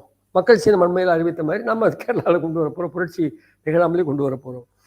அப்போ இது ஒரு மிக முக்கியமான சவால் நம்ம முன்னாடி இருக்கு. அப்போ இந்த பஞ்சாயத்துகளை அதிகார மையப்படுதலுக்கு எதிராகவும் ஜனங்களுடைய பங்கேற்பை அதிகரிப்பதற்கும் எப்படி பயன்படுத்துவது? அதாவது நாம் முன்வைப்பது, அவங்க என்ன சொல்கிறாங்க, தனியார் மயமாக்குவோங்கிறாங்க, ப்ரைவேட்டைசேஷன்ங்கிறாங்க. நம்ம என்ன சொல்கிறோம், இல்லை பார்ட்டிசிபேஷன், மக்களின் பங்கேற்பை அதிகப்படுத்துவோம். தனியார் மயமாக்கலா, மக்களின் கூடுதல் பங்கேற்பா, ஏகபோக அதிகாரமா, ஜனநாயகமா என்பது அதில் இருக்கிற உள்ளே இருக்கக்கூடிய ஒரு கேள்வி என்பதை நம்ம வலியுறுத்துகிறோம். தமிழ்நாட்டில் வந்து அந்த அளவுக்கு நம்ம வலுவாக இல்லை. ஆகவே அதெல்லாம் கேரளாவில் பேசுறதுலாம் இங்கே பேசுகிறது. கேரளாவே வந்து எல்லாமே ஆகா ஓகோன்னு இருக்குன்னு அவர் சொல்லலை. அவர் அதை குறிப்பிட்டார். பிரச்சனைகள் இருக்கலாம், இருந்தாலும் முன்னேறிட்டு இருக்கிறோம், மக்களோட பங்கேற்பு அதிகரித்து கொண்டிருக்கிறோம். தமிழகத்தில் அவ்வளவு சாதகமான சூழல் இல்லை என்றாலும் கூட, ஏதாவது ஒரு சில இடங்கள்லையாவது உள்ளாட்சி அமைப்புகள் நமக்கு ஓரளவுக்கு செல்வாக்கு இருக்கும்.